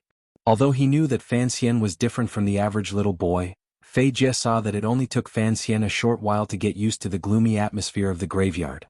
He quickly steadied his mind and began dissecting the corpses in the graveyard according to what he had learned in the past month. Fei Jie himself was shocked. He had always been a professional in dealing with corpses, but he had never seen a 4-year-old boy who could face a corpse so calmly. There was a foul stench in the graveyard. A beautiful and clean little boy wearing a large mask was using his small hands to pull out a ball of sticky intestines from a half-decomposed corpse. It was a horrifying scene. Fan Xian felt that his second life was just as miserable. Chapter 9. Fan Xian took off his mask and washed his hands with clean water. He began to record the characteristics of the corpse, then analyzed the possible ailments, and recorded them in detail in a large black leather notebook provided by Fei Jie. When he was done, he stood up. His face was pale and his long eyelashes trembled. "Teacher, is there anything else?" Fei Jie looked at him and frowned. He hadn't expected the kid to be so bold. Before he could say anything, Fan Xian couldn't hold back his nausea any longer. He ran to the bottom of the ridge and began to vomit violently. He waited until the nausea subsided, then stood back up. A trace of gentleness flashed across Fei Jie's eyes. He wondered if it was too cruel to let a 4-year-old come into contact with the most terrifying things in life. It wasn't until he saw Fan Xian vomit that Fei Jie suddenly realized that Fan Xian was truly like a child. It was not as if there was another soul hidden within him at all times. "Forget it. I'll think about it next time." Before Fei Jie could finish his sentence, he heard Fan Xian's childish voice say, "It's a pity that Danzhou Harbor is a small city. Too few people have died, otherwise we could find a fresh corpse." Fei Jie's heart thumped. He slowly turned his head to look at Fan Xian's pure eyes. He didn't know what he was trying to see in them. After a long time he said coldly, "Why? Ha! Why aren't you afraid? Why aren't you angry at me for making you do these things?" Fei Jie was puzzled. He frowned and looked at the little boy. Fan Xian lowered his head and said respectfully, "Because you told me to poison someone so that I could observe and learn. I'm afraid, so I'd rather dig up a corpse." "So there are things in this world that you're afraid of?" "Yes." Fan Xian looked at him pitifully. "I'm only 4.5. Being young is no excuse." Fei Jie nodded, then shook his head. "You may be young and perhaps there are some things you don't understand. But you have to know that an illegitimate child of a noble like you will face many conspiracies and harm in the years to come. Sometimes this cheap sympathy can be a weapon that kills oneself." After saying this, Fei Jie had a strange thought. Perhaps everything he said could be understood by the child in front of him. At this moment, the morning light suddenly shone into Fan Xian's half-raised eyes, reflecting a strange luster. Fei Jie's heart trembled. He felt that the little boy's eyes were extremely demonic. He had used poison to kill countless people in his life. During the northern expedition of the late emperor, the poison he concocted killed at least tens of thousands of soldiers of the Northern Wei Kingdom. In terms of crimes, he was destined to go to hell. But why was it that when he looked at the cute little guy in front of him, he couldn't help but feel afraid? After tidying up the tomb, the strange master and disciple began to follow the source of the light to the east. Along the way, Fei Jie suddenly asked, "You must be very curious." "Yes." Fan Xian grunted through his nose, and there was a hint of shyness in his sweet smile. "Teacher is very attentive to me." Fei Jie did not expect the child to give an irrelevant answer. He smiled bitterly and said, "You can still laugh at this time. I really doubt your nerves and the maturity of your brain. Laughing is better than crying." That's true. Fei Jie's gaze turned to the faintly discernible city walls in the distance. He frowned. Your father's family property in the capital is very large. In the future, there will be many who will compete with you for the family property. So you must become stronger and learn more. Fan Xian said nothing, but he was calculating in his heart. He had always heard that his father, Count Sinan, was trusted by His Majesty. That was why he had stayed in the capital instead of being sent elsewhere. The year before last, there had been political turmoil in the capital. Who knew how many princes and nobles had died in that coup? In the end, His Majesty had firmly controlled the situation and massacred countless noble families.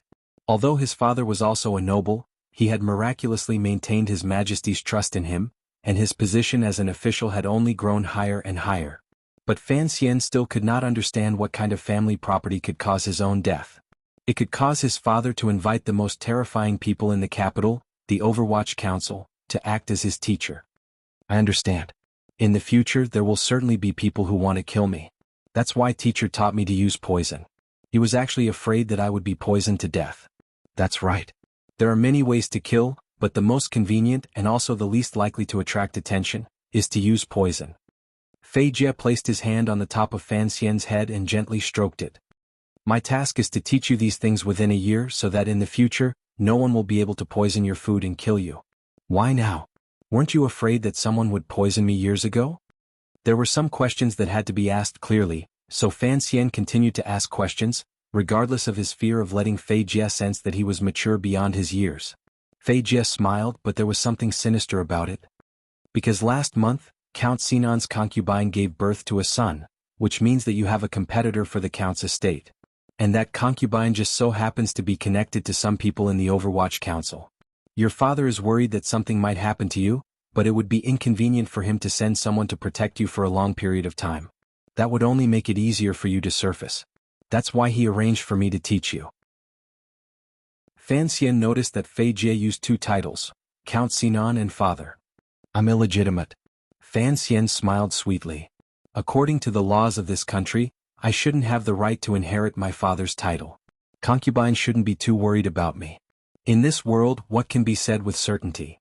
Fei Jie replied casually. Although Sir Wu has been secretly protecting you, he can't be your nanny.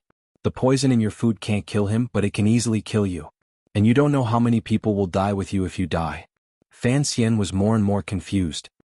He wondered what kind of power his father, whom he had never met, wielded in secret. It was obvious that his father had far more power and ability than a mere count could have. In the early morning light, Fei Jie held Fan Xian's little hand as they walked toward Danzhou. Their shadows, one tall and one short, stretched out on the ground. Fei Jie looked at Fan Xian's still pale face. Actually, a dead person is the least scary thing. Yes. In the future, don't use that kind of jinqi to control your emotions. If you can't properly vent your emotions, even if your internal tyrannical jinqi is cultivated to its peak, you'll only become a murderous monster. Yes. Fan Xian obediently dispersed the jinqi in his body, no longer trying to control his fear and disgust of corpses.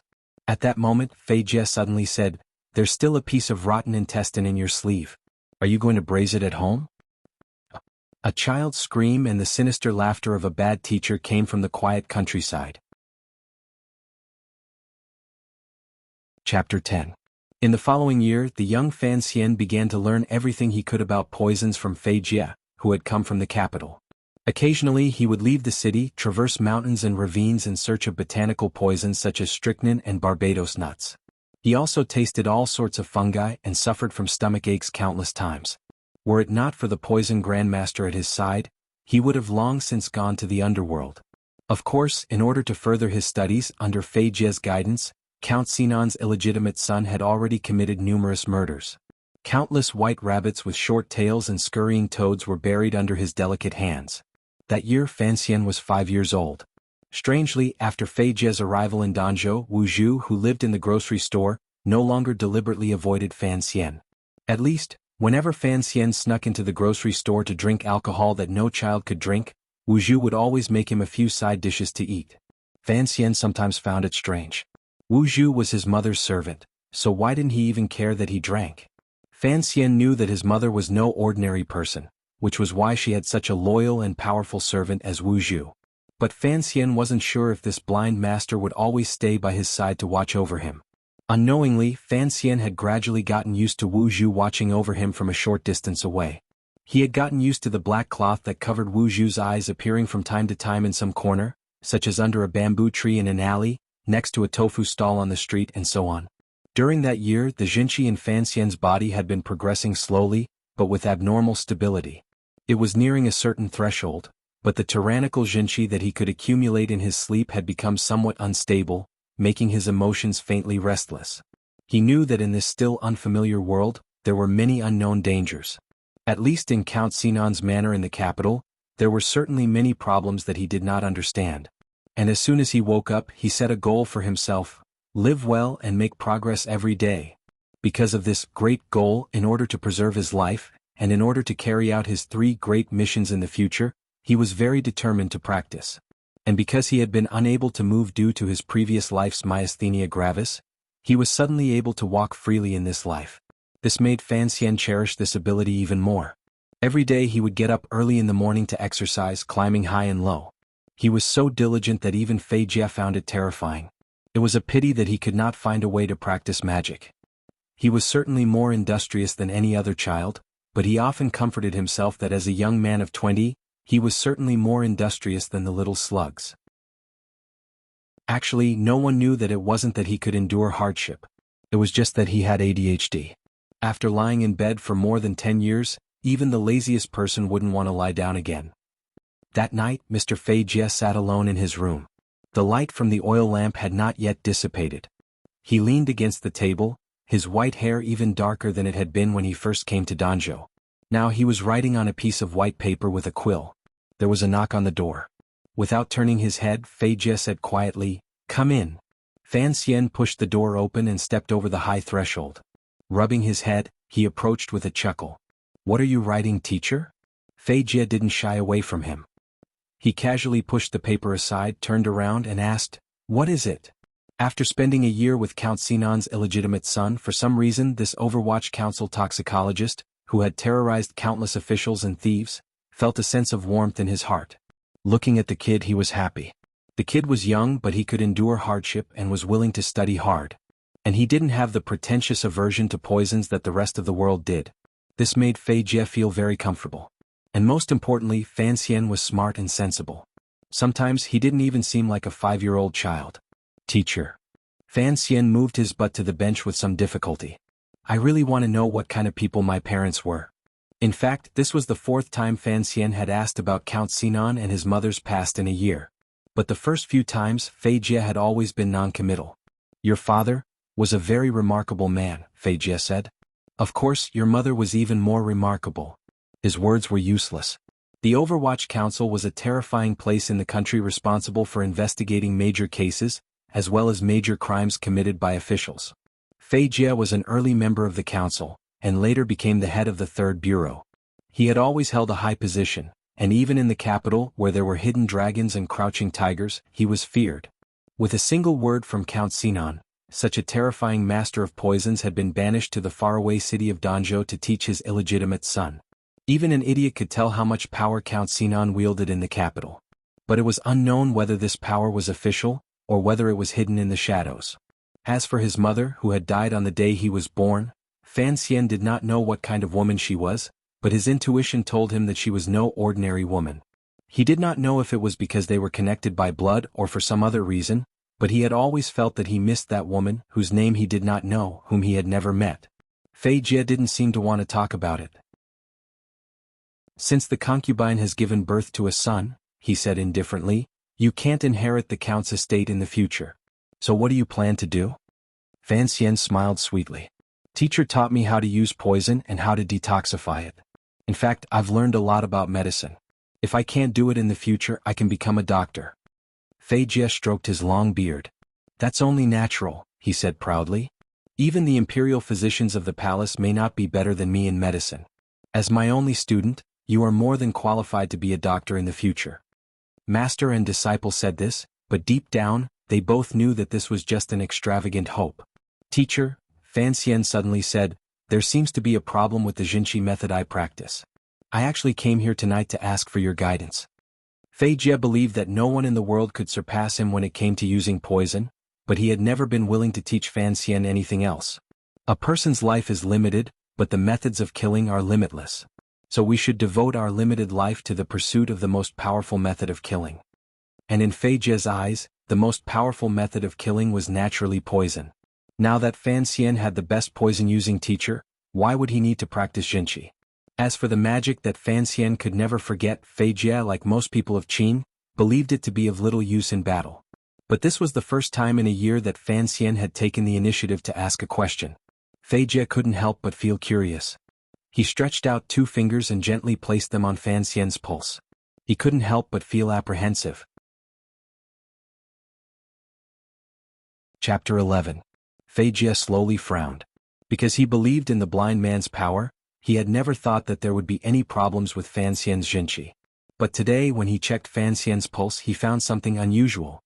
Seeing his obscene teacher's serious face, Fan Xian knew something was wrong. He smiled and asked, "Is there a problem? You're smiling like that. Aren't you afraid of going mad?" Fei Jie glared at him. "Last time I only knew that the Jinqi you practiced was overbearing, but I didn't expect it to be this overbearing." Fan Xian scratched his head. "Overbearing? How overbearing?"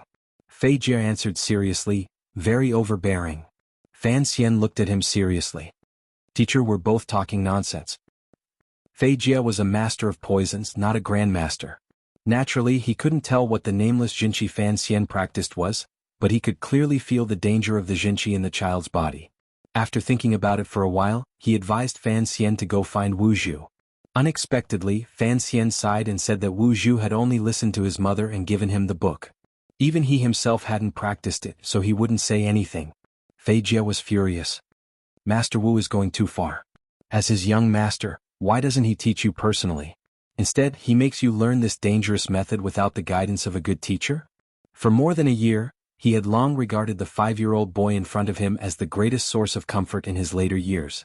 He still hoped that Fan Xian would one day be able to inherit his mantle and carry forward what he had learned. So when he heard of this matter, he began to resent the blind Wu Zhu. "Is Uncle Wu Zhu very powerful?" Fan Xian asked, squinting like a little fox. Of course. Fei Jie thought about the past. But in this world, not many people know of Sir Wu's existence. "Do you know of the 4 grandmasters?" Of course Fan Xian knew. In today's world, the 4 martial superpowers worshipped by the common people were the 4 grandmasters. There were 2 in the kingdom of Qin, 1 in the kingdom of northern Qi and 1 in the city of Dongyi. In the present world, the Qin kingdom, under the leadership of the emperor, had long obtained an overwhelming advantage. Strangely, after the bloodshed in the coup last year, the power of the country had recovered, but the emperor had instead laid down the flags and ceased to expand outward. However, it was natural for the most powerful country to have 2 superpower houses. "That's right, our country currently has 2 great grandmasters." Fei Jie sneered and said, "People are stupid and stubborn. They only know how to fight. How would they know that once poison is perfected, they can also become a grandmaster?" Fan Xian hurriedly coughed twice to stop his teacher from boasting. "If we exclude the most mysterious temple, of the 4 grandmasters, the kingdom of Qing has 2. One of them is the younger brother of the teacher of the current commander of the Jingdo garrison, Yi Luyun of the Flowing Cloud Sanzhou." Fan Xian's eyes widened, thinking that this was a bit long, but the Jingdo garrison was responsible for the safety of the entire capital. It was the most important position in the world. That teacher's brother Yi Luyun was probably very strong. "There is another expert. I heard that he is in the imperial palace, but no one has seen him." "Hey teacher, we're talking about Uncle Wu Zhu." "What's the rush?" Fei Jie stared at him. "Yi Luyun has fought 17 duels in his life and never lost once. But when your mother first came to the capital because she beat up Yi Luyun's nephew, who is now the commander of the Jingdo garrison, into a pig's head, Yi Luyun spread the word that he was going to make trouble for your mother." Fan Xian was dumbfounded. His mother, whom he had never met, was also an arrogant character back in the day. Fei Jie chuckled and said, "But later for some reason Yi Luyun suddenly stopped caring about this matter. Yi Zhong even went to Taiping courtyard to serve tea to your mother and apologize. No one knows what happened. This matter has always been very mysterious. But it should be that Yi Luyun and Sir Wu Zhu fought under the palace walls. Sir Wu Zhu was your mother's servant, so it was normal for him to stand up for something like this." Fei Jie picked up the cup of tea beside him and took a sip. Who won in the end? Fan Xian's eyes were wide with curiosity. Although he knew that the blind Wu Zhu was a powerful fighter, he did not expect him to have the experience of fighting Yi Luyun, one of the 4 great grandmasters. No one knows the result, but it should have been a draw. Fei Jie frowned and said, I heard that after Yi Luyun returned to his sword pavilion, he trained with a black cloth for half a year. It was after that he abandoned the sword and developed a set of simple, unadorned sanzhou. Only then did he truly become a grandmaster. I think that battle must have inspired him a lot. He propped up his face and thought, for great grandmasters? Then 5th Zhu was ranked 5th. Did that mean he was the 5th great grandmaster? Fan Xian's eyes shone like peach blossoms. It turned out that his blind servant was so powerful. In the future, when he ventured into the world, who would he have to be afraid of? Suddenly he thought of a question.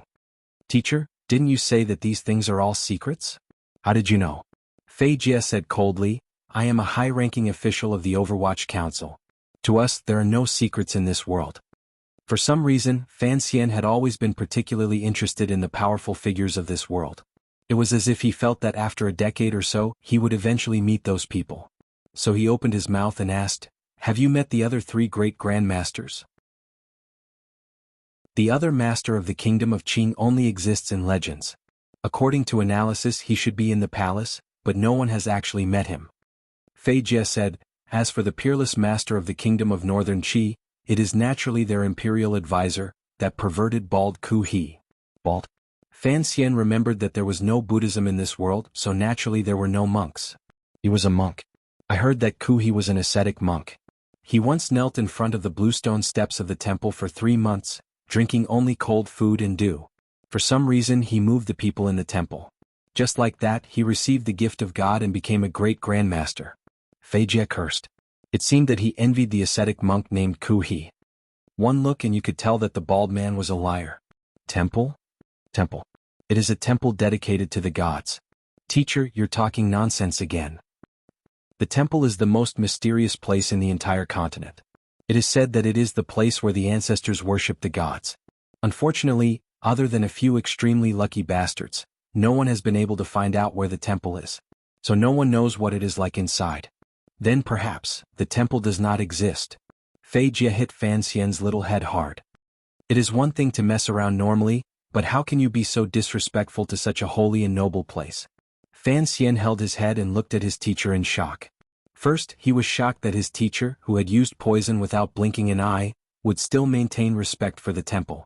Second, he found that he had easily accepted the 4 great grandmasters in the temple, which seemed to be a bit strange. It seemed that he really had adapted to this world. Chapter 12. Who has proof that the temple really exists? Fan Xian still retained the spirit of a modern person.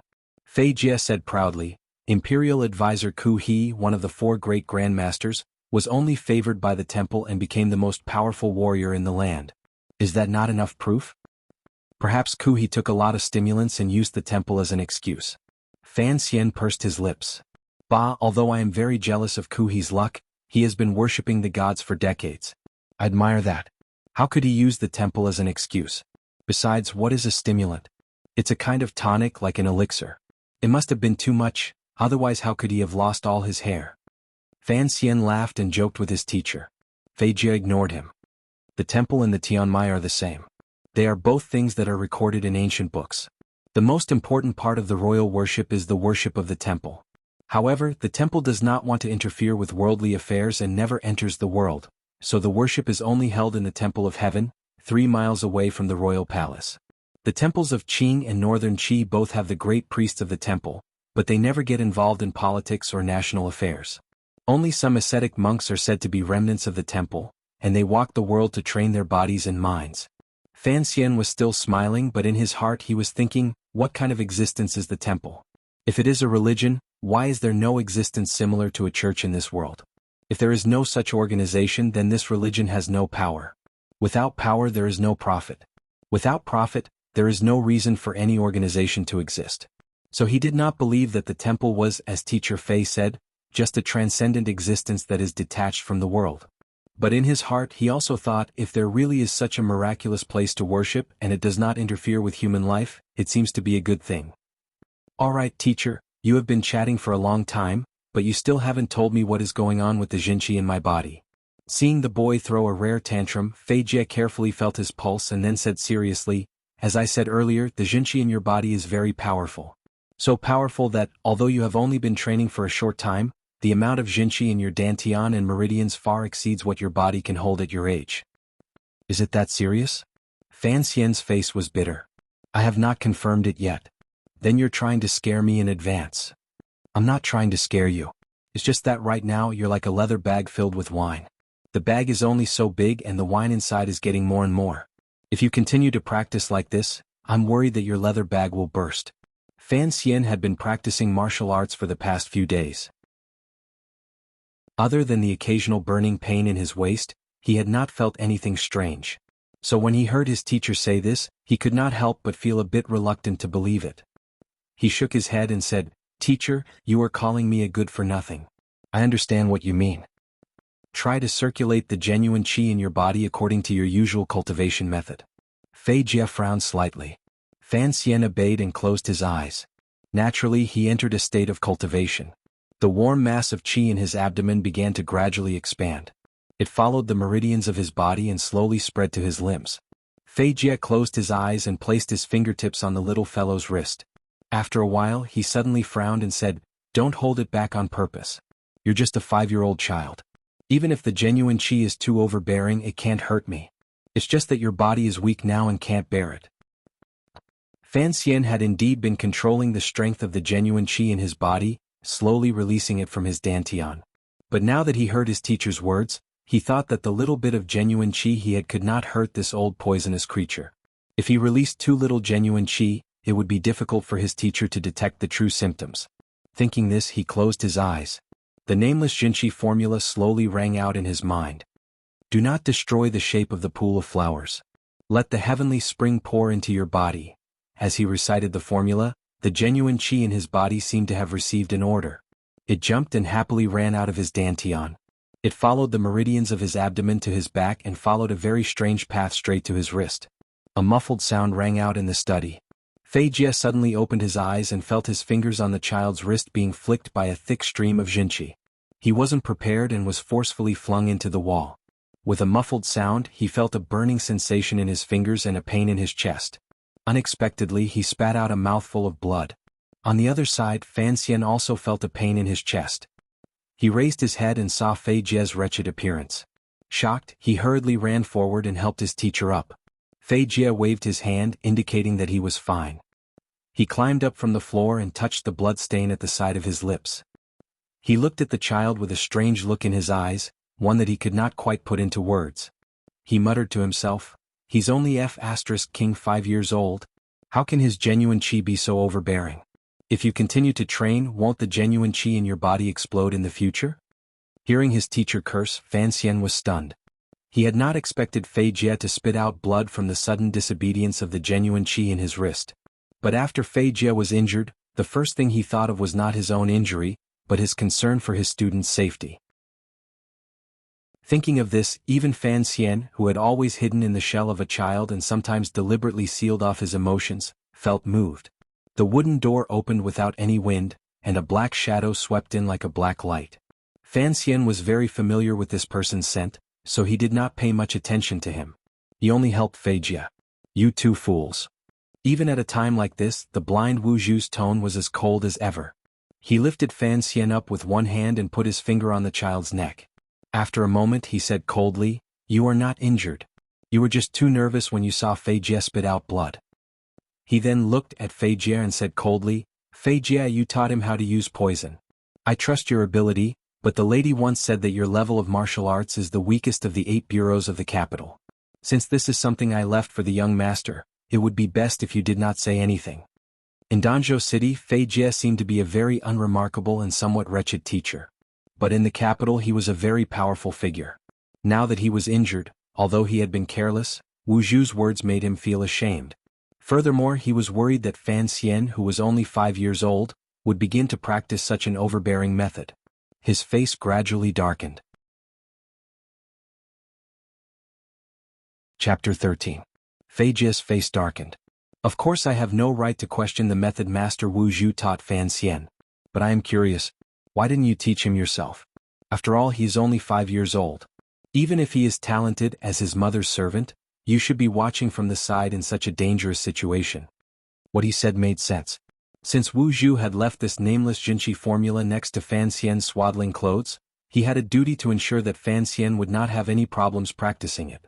Fan Xian looked at Wu Zhu awkwardly, but his eyes were fixed on the black cloth that covered Wu Zhu's eyes. Wu Zhu slowly opened his mouth. I didn't leave this for the young master. The young lady left it for him. Mechanical. Fei Jie didn't want to offend this blind man, but now he had to be ruthless. Your cultivation is so high. Just a few words of advice and Fan Xian wouldn't have to practice so dangerously. Wu Zhu paused, then suddenly said, I have never practiced Jinchi. Having said that, he turned and left, leaving the stupefied master and disciple in the room. What did he just say? He said he had never practiced Jinchi, and the 2 words he said seemed to have gone through a lot. Fei Jie looked at Fan Xian, who was pretending to be mature, and he was filled with anger. He couldn't figure out where this 5-year-old kid had learned to say such dry, witty things. It is hard to imagine that someone without internal energy could fight Luyun Sanzhou, one of the 4 great grandmasters, to a draw.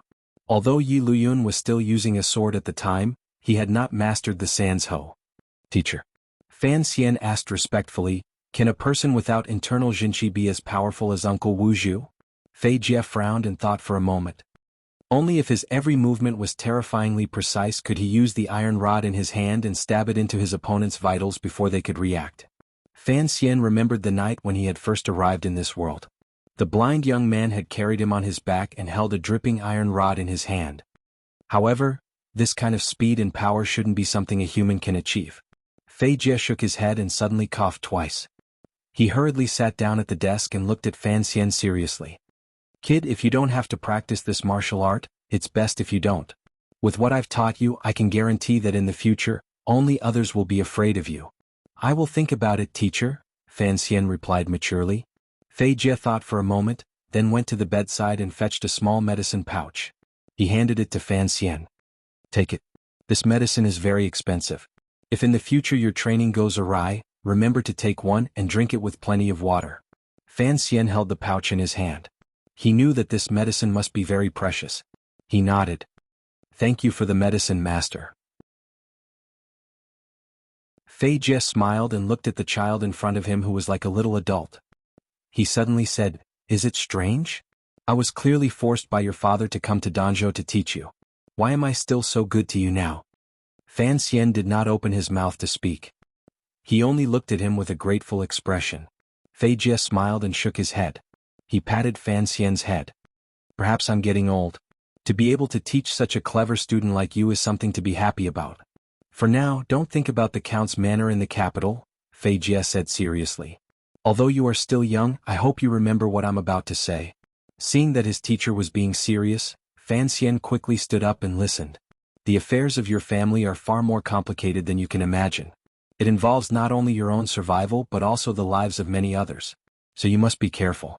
In the years before you grow up, you must learn to protect yourself.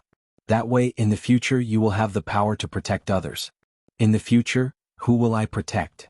Fan Xian was a little confused. Fei Jie smiled and pointed at his nose. For example, people like me who are already inextricably linked to you. Fan Xian nodded, not really understanding. In his heart, he thought that this matter really was quite complicated. He had lived 2 lives and he still couldn't understand what these old comrades were playing at. Alright, go back to your room. Remember to take care of yourself. It's best if you don't practice that evil tyrannical kung fu. Fan Xian obediently returned to his room. As soon as he entered, he saw Wu Zhu sitting quietly in a corner. There was no light and it was gloomy.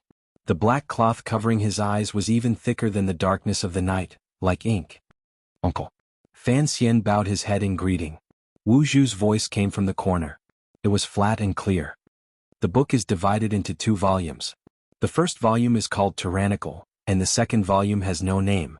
This is the book the lady left for you. So when you were young, I kept it by your side. I have never practiced these martial arts, so I cannot teach you. But I believe that since it is called the Tyrannical volume, it is normal for it to be a bit tyrannical. If there is a problem with it, it is your own problem. Having said this, the black cloth disappeared from Fan Xian's eyes. What a simple and crude explanation. What an indifferent and strange person. Fan Xian sighed and climbed into bed. From a secret compartment he took out the nameless book, calculating in his heart. Actually, in the process of practicing martial arts, he had discovered that after the Jinqi filled his dantian, it did not flow through his meridians as he wished. Instead, a portion of it went against the path of the virtual manner and poured directly into the snow mountain pass above his kidney. The snow mountain pass passed through the spine. Whether it was in his previous life or this one, Fan Xian knew that the nerves there led directly to the brain. It was the most important part of the human body. The slightest carelessness could cripple a person and leave him bedridden. But Fan Xian's daily afternoon naps and meditation, and the tyrannical Jinqi in his body passed through the snow mountain pass in his lower back, would become much calmer. The feeling of irritation would also disappear. Instead, he would feel completely comfortable, like eating ice cream in summer. Since he was one, he had been practicing like this. Could it be that he had been practicing it wrong from the beginning? Fan Xian did not have the confidence to walk a crooked path on the road of martial arts in this world, but he was like a person who drank a dove to quench his thirst. He could no longer break free from the shackles of this happiness. If he stopped practicing now, the tyrannical Jinqi in his body would one day break through his stinky skin. The blind Wu Zhu said that if he could not practice it, it was Fan Xian's own problem. But now Fan Xian was thinking, to practice or not to practice, that was the real question. Chapter 14. Early in the morning, birds chirped in the garden. The maids and servants in the mansion finished cleaning and began to prepare breakfast. Now that Count Sinan's daughter, Fan Ruoruo, had returned to the capital, there was only one master and a half left in the manor. After everything was done, the head maid, Donger, went to wake Fan Xian up. She was shocked to see Fan Xian, thinking that he was seriously ill. She hurriedly went to fetch a doctor, but when the doctor arrived he took his pulse and said that there was nothing wrong with him. It was just that he had eaten something recently that made him a little hot. He wrote a few prescriptions for him to recuperate, then took the money and left. Ever since Fei Jie had arrived at the count's manor, the teacher, who had been a fan of ancient literature, had quietly left. As the morning breeze blew in, Fei Jie looked at the little boy in front of him, who had 2 dark circles under his eyes. He laughed shrilly. People say that young people are like the rising sun, ignorant of the sorrows of the world. What have you been up to? You can't even sleep well and you even have to call a doctor. Fan Xian had thought about it all night, but he still hadn't decided whether or not he should cultivate the Jinqi in his body. Although his nature was to practice this nameless martial art as a form of entertainment, when it came to matters of life and death, he naturally had to be careful. Having slept too little, he was already in a trance. When he heard Teacher Fei say that he didn't know the sorrows of the world, he unconsciously groaned. Young people don't know the sorrows of the world and love to go up. Love to go up and for the sake of new words talk about sorrows. Now that he knows the sorrows of the world, he stops talking. He stops talking only to realize that it's a cool autumn day. The study was suddenly quiet, and not a sound could be heard for a long time. Fan Xian pushed his sleepy eyelids open and yawned. Teacher, I slept too late last night. Don't be angry. Fei Jie looked at him and unconsciously reached out to stroke his beard. Unexpectedly, he was still holding the quill in his hand, and when it struck his chin, the pain woke him up. Just now, those words, who wrote them? He asked. Poor old Xan. Fan Xian didn't even think about it and directly said Xan Qiji's name. Only now did he realize what kind of mistake he had made. Seeing the green light in Fei Jie's eyes, Fan Xian stuttered. Lao Xan is a middleman who came to the west of the city last month to collect sea salt. Oh, it's well written. I wonder what the name of a merchant is. Xan Qiji. Fan Xian stole a glance at him. Fei Jie's expression had already returned to normal, and the class began. Apart from the introduction to biological poisons, he also had to teach other subjects, so the teaching task was a little heavy. After lunch and returning to his bedroom, Fan Xian finally began to face that complicated question. Should he practice that overbearing and dangerous Jinqi or not? He held the yellow book in his hand and began to worry. But before that, the first thing he had to worry about was the words he had accidentally practiced in the study. Ugly Slave was a poem written by Xan Qiji after he was demoted. Fan Xian was very familiar with it, but he recited it casually. He had no idea how much trouble it would bring him, but he didn't know if he had fooled Fei Jie with the story he had just come up with. But judging by Fei Jie's expression, he must have believed it. The original author was a sea salt merchant. Fan Xian wasn't a clean freak, and he didn't think it was disgusting to plagiarize the works of others. In his opinion, since these poems were things that only he knew, it would be a waste if he didn't make use of them.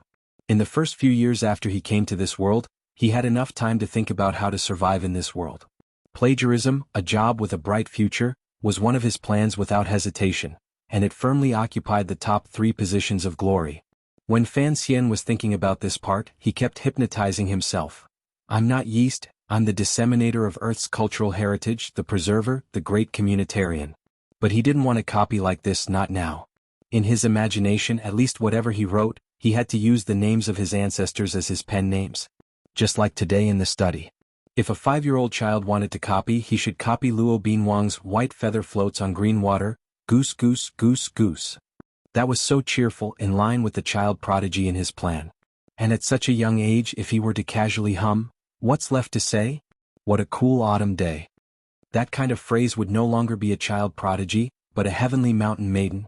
He looked young on the outside, but inside there were 365 cracks. Each crack had the 4 words spring, summer, autumn and winter written on it. As Fan Xian thought about these trivial matters, he followed his biological clock, which had been as stable as a mountain, and fell into a deep sleep. In his dreams, he began to meditate and practice the Jinqi that Fei Jie saw as incomparably dangerous and tyrannical. It was from this day on that Fan Xian accepted his fate. Since sleeping was practice, then he would practice. He would think about it when he actually exploded. While Fan Xian was taking his afternoon nap, Fei Jie was in his room writing the letter he hadn't finished the night before. There were a few lines of dried handwriting on the paper, probably left over from last night. This child is more beautiful than others, more courageous than others, more intelligent than others, more determined than others and more mature than others. If all the 5-year-old boys in the kingdom of Qing were to stand together, he would certainly hide at the back of the crowd, but he would also be the fastest to be discovered. Judging from this year's interaction, he is the most suitable person to inherit Master's family property. It's a pity that his identity is the biggest problem. The writing ended here. It was at this point that Fan Xian began to ask him about Jinqi. Fei Jie sighed and thought of the lines he had heard Fan Xian recite in the study that morning. He composed himself and continued to write on the paper. I want to say something, but don't stop. It's a cool autumn day. In recent years, ancient literature has been declining, and modern literature has taken over. It's hard to believe that this came from the mouth of a 5-year-old boy, and it's hard to believe that it was written by a merchant. Furthermore, when the young master replied, there was a hint of panic in his eyes. This is something I have rarely seen in our year of interaction. The biggest problem is that I have been with him every day, and I don't even know when Xnqiji secretly met with him. At the end of the letter he solemnly wrote, "Have the people of Dongshan Road investigate who that sea salt merchant named Xnqiji is, and why he was in contact with the young master." Why did the young master panic because of these words? This is an urgent matter. Do it quickly. After writing his distorted signature, Fei Jie put down his pen. A few days later, the capital's Overwatch Council began to send out secret agents to search for a sea salt merchant. In the end, they found a number of illegal salt traffickers and toppled a number of high-ranking officials in the eastern part of the kingdom of Qin. The results were remarkable, but they still couldn't find the merchant named Xan. According to the rumors in the capital, Director Qin of the Overwatch Council, who was feared by the entire world, was furious because of this matter. The entire council was fined for 3 months, and the secret agents searched all over the world. God blessed this world, with a pitiful man named Xnqiji. Chapter 15. Another autumn came and chrysanthemums floated all over the mountain. Fei Jie's teaching career in Danzhou was supposed to end in the summer, but Mr. Fei liked the air and sea breeze of Danzhou. He liked the food at Count Sinan's estate, and he really liked the child he was teaching. So he dragged it on for a few more months. A few months later, Sir Fei, who was adept at poisoning people to death, and who was naturally adept at making the elderly live longer, rubbed his belly, which was growing rounder by the day. He regretfully received a letter from the capital, and reluctantly took his leave from Count Sinan's old mother. The countess knew that the teacher before her had been sent by someone from the capital. She comforted him but did not try to keep him. She gave him a thick red envelope, thanked him and left. On the road west of Danzhou Harbor, teacher and student were having a conversation before they parted. "Why do you not listen to me when I tell you not to practice that explosive Jinqi? Teacher, at least for now, I don't see any major problems." "If there are no problems, then last night when you went to the kitchen to steal some wine, Why did you break the entire urn? It was an accident, Fan Xian answered, distressed.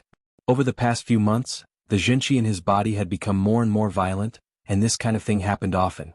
It had caused little Fan Xian to not tell ghost stories in bed with the serving girls for many days, because he was afraid that when everyone was huddled together, he would make an unforgivable mistake and ruin the flower. When you learn how to use poison, you learn the most powerful killing method in the world. Why do you still need to learn that? Because using poison can easily hurt innocent people. Fei Jie suddenly stared into the boy's eyes. Are you sure you're not even 6 years old this year? Fan Xian looked at his teacher innocently. It's not my fault that I'm precocious. Fei Jie exhaled and spat. It was not easy for him to spend so much time with this little freak without losing his mind. It was time to part. Fei Jie stroked the little fellow's head and turned his head to look at Danzhou behind him. The harbor was displaying its beauty against the backdrop of the blue sea and blue sky. If you really want to come to the capital in the future, to become a doctor, remember to look for me. Yes. Fan Xian bowed respectfully. He was truly grateful to the strange old man in front of him. The blind Wu Zhu had always been so cold. All these years, the adult soul in the child's body had found someone to talk to. Even if the other was his teacher and his background was not simple, he was still grateful. Furthermore, after more than a year of interaction, he could feel that the old man had become more protective of him. Don't learn that Jinqi anymore, teacher, you are really long-winded. Maybe it's because he's too old. Fei Jie rubbed Fan Xian's soft black hand on his head with one hand and stroked his own messy white hair with the other. However, that true qi is indeed useless. It's too powerful and uncontrollable. Fei Jie did not give up. That sword-wielding monster in Dongyi owes me a favor.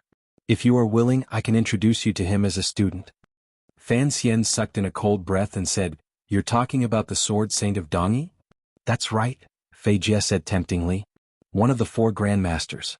No matter what you practice is better than what you practice. Fan Xian was interested in something else.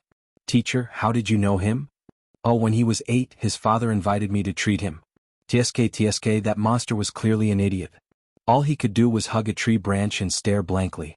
I casually treated him, and after a few years, I heard that he actually learned the Sigu swordsmanship and became a grandmaster. Fan Xian looked at him with disdain. Casually treated him? Let's not talk about you swindling medical fees, just the fact that you almost killed a future peerless master is enough to make you look down on. Feigning anger, Fei Jie strode toward the carriage in the distance. As he walked, he said, I've taught you the basics of biological poisons and the basics of related knowledge. But there is one most important thing I haven't told you yet. Fan Xian scampered along, his calves like wind and fire wheels. He followed behind his teacher. What is it? Detoxification is not difficult, nor is concocting the poison. The most difficult thing is to poison it. Fei Jie walked on without turning his head. Fan Xian stopped in his tracks, thinking carefully about what Fei Jie had just said. Having studied poison with Fei Jie for a year, he knew how difficult it was to find a colorless, odorless, and tasteless poison in this world. So the key was the word poison. Fan Xian suddenly laughed shyly. He wasn't going to become an assassin, nor was he going to the palace to poison the emperor. What was the point of worrying about such things? He just had to make sure that Count Sinan's concubine in the capital couldn't find someone to poison him.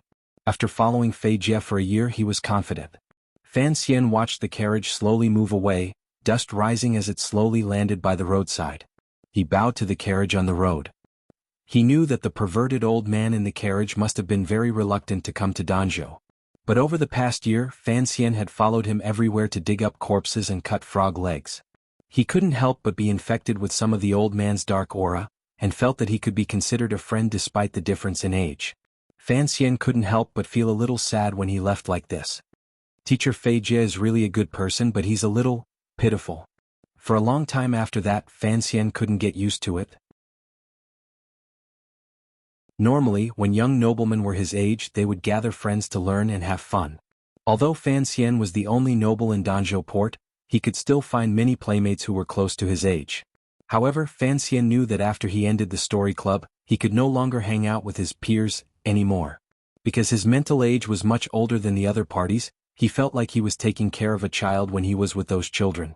Not everyone was willing to be the king of children to satisfy their petty desire for power. Even in the original world, there were not many men who would be willing to go to kindergarten to be a teacher. This was the same logic. Teacher Fei Jie left Danzhou Harbor and lost the only person he could communicate with. He felt that his life had become boring. He stood in front of the Count's mansion watching the people coming and going on the road. He felt a little lonely, not knowing what he would do in the future, nestled in the body of a little child. He thought about the wonderful things he had fantasized about when he first woke up, and couldn't help but laugh at himself. In his previous life he had spent most of his time in a sickbed, and his ability level made his transmigration seem particularly pitiful. But he had thought that he was more capable than the people of this world, such as being able to make a few bars of soap, make a few ugly glasses and come up with a few simple ideas that would bring him many benefits. But when Fan Xian found out that soap and glass had long existed in this world, Fei Jie had left Danzhou Harbor in a four-wheeled carriage.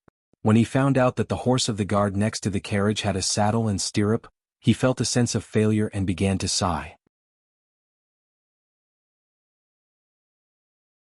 Chapter 16. The sky above Danzhou suddenly darkened. The black clouds above their heads were heavy like wet, dirty cotton or overheated cotton candy. They hung above everyone's heads. But the people who lived by the sea were used to this kind of weather. They knew that there was still a long time before it started to rain, so they didn't panic. It wasn't like years ago when Count Sinan's beautiful illegitimate son liked to run to the rooftops of the manor's courtyards and yell to the whole city, "It's going to rain. Everyone put away your clothes." "Young Master Fan, why don't you tell everyone to put away their clothes?" On the only main street in Danzhou Harbor, there were food and trinkets everywhere. The peddlers looked at the handsome boy walking through the crowd and joked. Fan Xian smiled shyly and didn't say anything. He held the hand of a serving girl and walked into the manor, holding a piece of tofu in his other hand. Everyone knew that this illegitimate son of Count Sinan was different from other young nobles. He liked to help the servants, especially the serving girls. They were used to it, so they weren't surprised. It had been nearly 6 years since Fei Jie left Danzhou, and Fan Xian had grown into a calm and beautiful young boy. Returning to the manor, Fan Xian asked the servants to take the tofu to the kitchen, then paid his respects to the ill countess and tucked a piece of paper into his clothes. Only then did he return to his study. He took out the letter from his sister in the capital and placed it next to the paper. The expression on his face suddenly became interesting. This year, the emperor of the kingdom of Qing had surprised everyone by changing the Qing calendar. The name of the year was the same as the name of the country. Although the civil officials and nobles in the capital didn't dare to express any opinions, they would always mutter a few words in a corner where no one was around. This was especially true for the pedantic literati. Whether it was the modern or the ancient literati, the old masters of the National Academy of Education or the novelists who ate porridge, they all began to voice their opinions in the articles submitted to the 8th Bureau of the Overwatch Council for review. After the change of the Qing calendar came the implementation of new policies. But the new policies seemed to be nothing new. They only regulated the governance of the officials. The only thing that struck the people as new was that in the first year of the Qing calendar, the palace suddenly issued an edict. The internal court began to publish newspapers. Newspaper? No one understood what it was until the internal court actually printed the first piece of newspaper. Only then did everyone exclaim in unison. No one took it seriously anymore. Because this newspaper was a product exclusively controlled by the royal palace, and the daily sample issue had to be approved by His Majesty himself before it could be printed, it was impossible to publish any articles that would cause trouble for the empire. After a few issues of the newspaper, which cost 1 silver coin each, were bought by the people in the capital who loved to try new things. Some of the nobles felt that they had been tricked by His Majesty. Was the palace preparing to build a new garden? There was nothing of value on that thin piece of paper. It only wrote about various places of interest and biographies of people from the previous dynasty. On the side that took up the largest space, there were flower-like borders printed around it.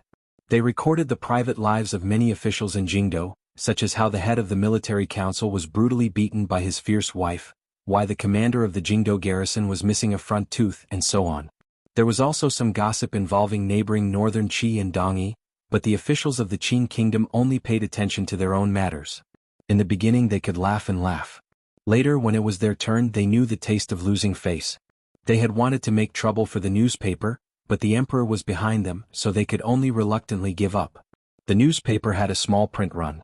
There were only 2 copies in all of Danzhou. One of them was for the count's estate. When Fan Xian stole the newspaper that the servants were talking about from his grandmother's room and hurriedly scanned it, he was unable to control the expression on his face. He opened his mouth wide and wished he could stuff his fist into it. What era was this? There was a gossip newspaper, and it was supervised by an imperial edict. There was another new policy. The royal family had issued the Open Postal Act. Nowadays, postal routes were unimpeded. This way, the brother and sister could quietly communicate without fear of others finding out. Fan Xian frowned as he looked at the newspaper in front of him. During this time, he had heard many things about the new policy from passers-by. In his opinion, it was purely a product of the emperor's mischief. But everyone knew that the emperor had never been one to make trouble. Fan Xian was not in the mood to change the world, nor did he have any interest in changing it. But when some aspects of the world had become similar to his previous world, he naturally wanted to know what was hidden behind these things. After this awkward thought process, he still couldn't figure it out. He smiled bitterly and pushed the newspaper aside. He thought to himself, could it be that there's another person in this world who has traveled through time, and one who is especially ambitious? But none of this had anything to do with him. The letter next to the newspaper was inextricably linked to him. In Fan Xian's memory, Fan Ruoruo was the one who was related to him by blood. Many years ago, he had spent a short period of his childhood in Danzhou. She was tanned and skinny, and she was not even as beautiful as he was. He hadn't seen her for many years, and he didn't know what she looked like now. Had the sparse yellow hair on her head turned black? Had she become prettier?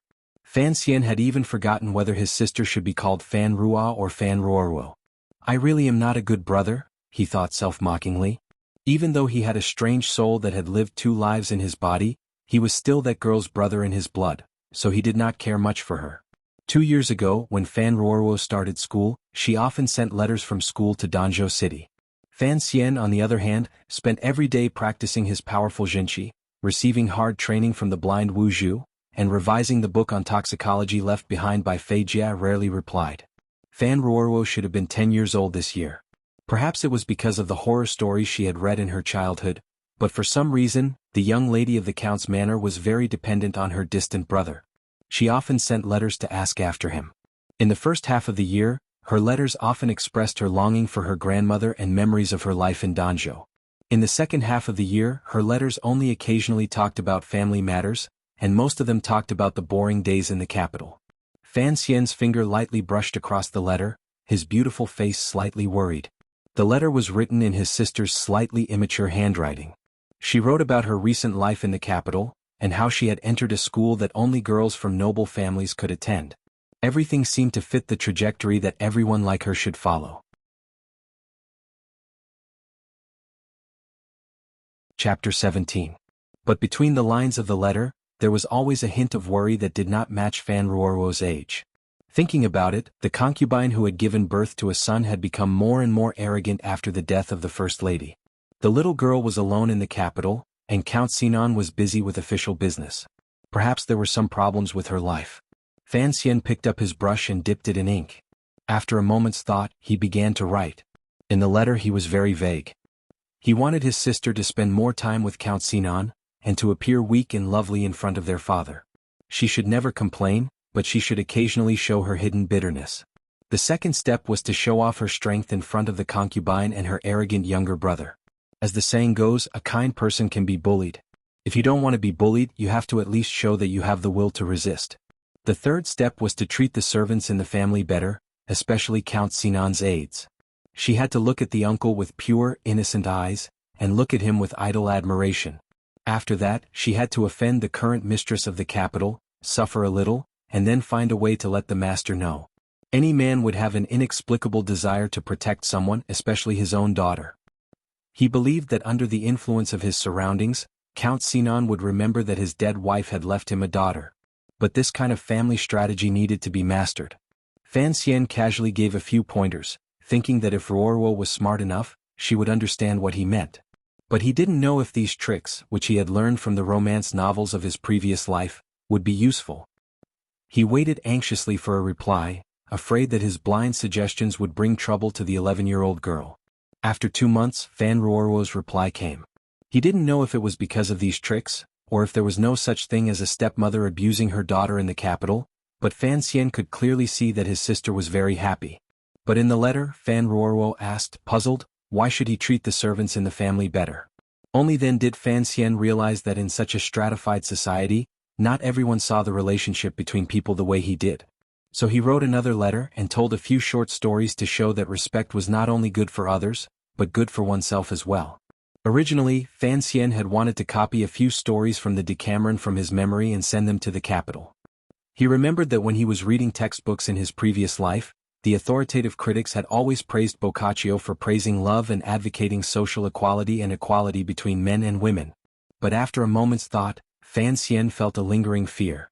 He remembered that the Decameron contained quite a few dirty jokes. This was a small interlude in Fan Xian's life, but it gave him some sort of spiritual sustenance. It seemed that whether the little girl in the capital was doing well or not had become an indicator of his happiness index. Although Fan Ruoruo, who was far away in the capital, was young, she could feel from these letters that her brother, who was far away in Danzhou, was different from other children. This pair of brother and sister, whose mental ages differed greatly, continued to write to each other. It was clear that Fan Xian had influenced Ruoruo quite a bit. The way she spoke in her letters was much more mature than the average young girl, and her view of the world had begun to change slightly. There were kites in spring, fish in summer, bluebirds in autumn and geese in winter. Letters came and went and the days passed just like that. Every time Fan Xian wrote to Ruoruo, he would smile bitterly and shake his head. His arm had not been well for the past few years. It was either swollen or painful, as if it was being pricked by needles. Sometimes he could not lift his right hand, so he had to write with his left. When Ruoruo, who was in the capital, received the letters, she would marvel at her brother's carefulness, changing his handwriting from one letter to the next. All of this stemmed from that night 6 years ago. After Elder Fei left, little Fan Xian was lonely. One night, he snuck out of the dog hole and arrived outside the strange grocery store that was often closed. He found the back door, took out the key from the thick grass at the bottom of the stone steps and opened the door. The grocery store was pitch black until Fan Xian arrived at the back door, where a weak oil lamp was lit. Little Fan Xian sniffed, and easily found the millet wine that Wu Zhu had prepared for him. He smiled sweetly, picked up a bowl and began to drink. Wu Zhu did not drink and Fan Xian had never even seen him eat, so he was used to it. However, this scene inevitably looked a little absurd. A 6-year-old boy was actually drinking like a heroic ranger in the world. No matter who saw it, they would think that their eyes were playing tricks on them.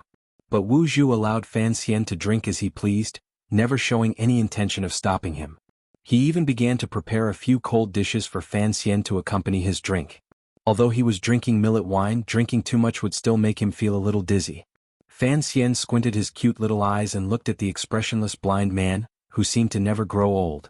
"Uncle, why haven't you changed after all these years? It's like you don't age." He then answered his own question. "It seems that the best of the best can stay young forever, but you've never practiced Nigong, have you? Uncle, how many people are there in this world who are truly powerful? How are they ranked? 9th level? Why is it 9 again?" The drunk little boy did not notice the loophole in his own words. "What level are you? No level? What level is that idiot who practiced the Sigu sword in Dongyi? No level either? What level is Yi Luyun, the uncle of so-and-so in the capital? Still no level?" Actually, Fan Xian was answering his own questions. In the end he laughed and said, "That won't do. I'm going to train to no level too." The blind Wu Zhu's hands were slowly and firmly cutting the radish. His knife was fast, but the blade would retract as soon as it touched the wooden board. His precision was terrifying, and the radish that was cut out looked as if it had been measured with a tool. There was not the slightest difference, and the crystal-clear pieces of radish lay on the chopping board. It was a beautiful sight. Wu Zhu raised his head, hesitated for a moment, then walked to Fan Xian's side and put the kitchen knife in his hand.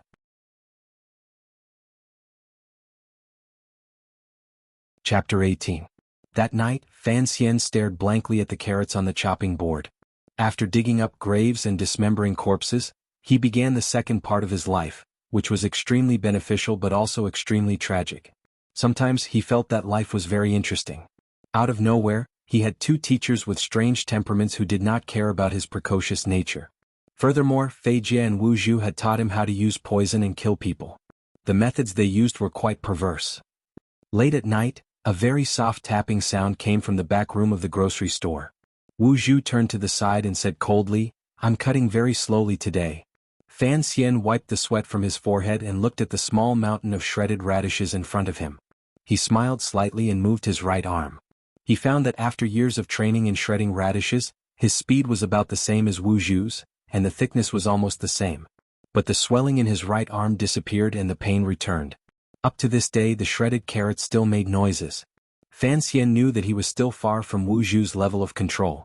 Although he did not understand how shredded carrots could help his training in martial arts, when he thought of how Wu Zhu was able to fight against the 4 great grandmasters, Fan Xian felt that the shredded carrots were very tasty. It felt like he was cutting a jazz drum. Of course, the training he received from Wu Zhu was not limited to this. There was also the horse stance and the cliché of climbing cliffs. But Wu Zhu's training requirements were too abnormal. He squatted until he could not squat on the toilet, chopped vegetables until his hands cramped, and ran until he could not wake up. The most painful thing was that every 3 days Wu Zhu would train with him in a remote place outside Danzhou Harbor. Or rather, it was the peerless blind Wu Zhu violently beating Fan Xian, an underage child. It was a tragic childhood filled with blood and tears. According to Wu Zhu, this was how the lady had trained her subordinates. Fan Xian was having a headache over these 3 major principles.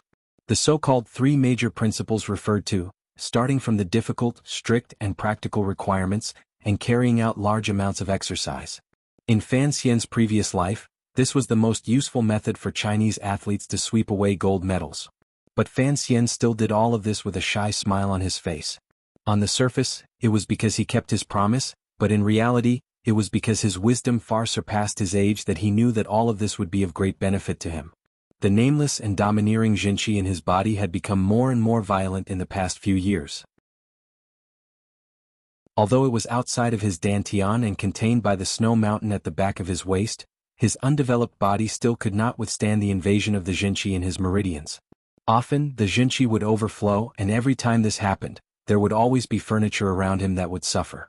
If he allowed this situation to continue, there would come a day when the speed at which his Jinqi accumulated would exceed the speed at which his meridians matured, causing his body to explode and he would die.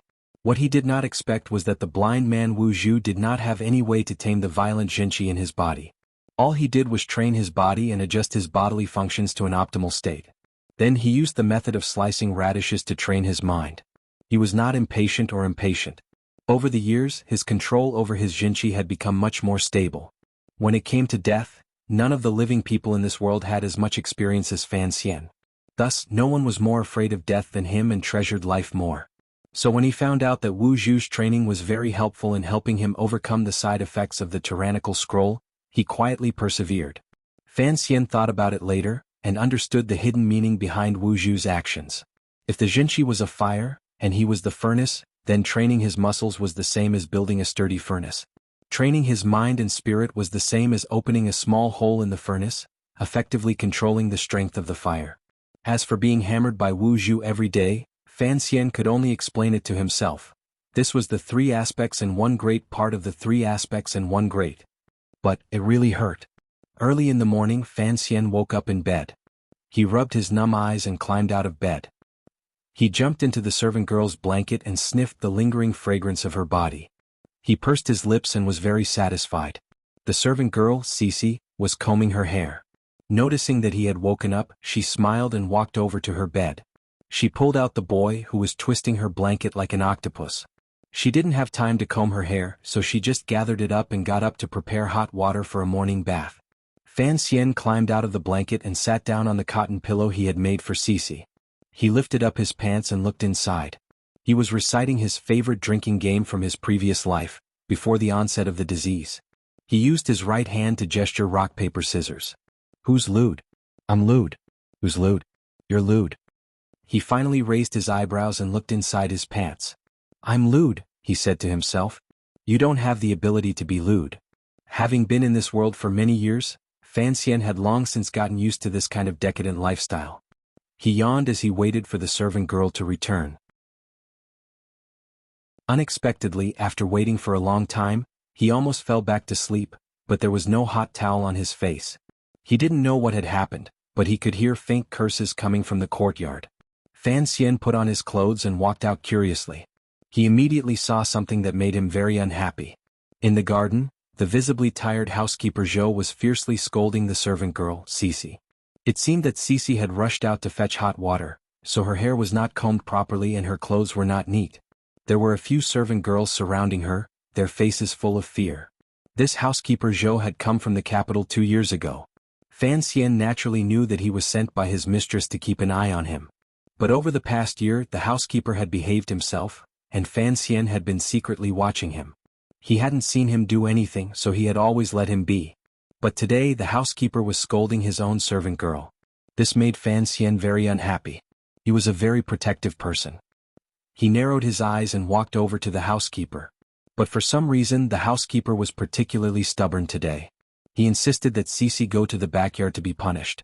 Fan Xian frowned and raised his beautiful face to look at the housekeeper. He laughed. "She's my servant girl. I'll take her back and keep an eye on her." His words seemed very calm, even a little weak. The servant girls around him heard something else and became afraid. They didn't know if the greatest hidden danger in Count Sinan's household, the conflict between the two rooms in the capital and Danzhou, could be suppressed.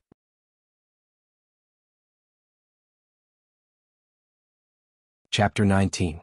For some reason housekeeper Zhou seemed a little arrogant today.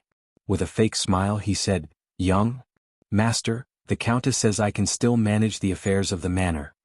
Housekeeper Zhou had deliberately lengthened the way he addressed Fan Xian, and the disrespect in his tone was obvious. Fan Xian smiled at the contempt in the housekeeper's eyes. Although he had never felt sorry for himself because of his status as an illegitimate child, it was rare to see someone look at him like this, and he couldn't help but feel a little uncomfortable. Seeing that things were not going well, a clever servant girl sneaked away to find the countess. The other maids and servants were watching the scene nervously. Although there were two branches, everyone knew that young Master Fan Xian's status was not very honorable. Moreover, the Danzhou Manor's resources had all come from the capital, from the hands of the second wife. It was because of this that the second wife's trusted aide, housekeeper Zhou, dared to be so disrespectful to the young master. After all, in everyone's minds, the heir to Count Sinan's vast family fortune could only be the young master of the capital, not the adorable 12-year-old before them. Although the servants had always respected and loved Fan Xian, at a time like this, no one dared to take the risk of offending the second wife by taking Fan Xian's side. Only Fan Xian's personal maid, Cici, held Fan Xian's hand tightly. Fan Xian was well aware of the servants' concerns. It was not easy for anyone to live a better life, so he did not feel sad or disappointed. He just tilted his head and looked curiously at the unhappy housekeeper Zhou, wondering why he, who had always been well-behaved, was finally unable to resist. Housekeeper Zhou was the second housekeeper of Count Sinan's manor in the capital. Because he had committed a minor offense in the capital, he had been banished to the remote port of Danzhou. But housekeeper Zhou did not feel that his life had been separated from the prosperity of the capital, nor did he feel sad. Count Sinan's first wife had been dead for many years, and the second wife had given birth to a son 7 years ago. Her status had risen, and her family had some background, so she was on the verge of ascending to the first wife's position. At such a crucial time, Butler Zhou, who was the second wife's confidant, naturally came to Danzhou with ill intentions. In order to complete his task, he carefully managed the count's estate. He was especially respectful to the old madam, and was amiable to the servants. He rarely interfered with other people's work, but every time he saw the little bastard who caused him to be exiled, he couldn't help but reveal his true thoughts. But for some reason he was a little afraid of the boy who was only in his teens. Because no matter where he went, he seemed to be able to see the boy's smiling face and those clear and transparent eyes.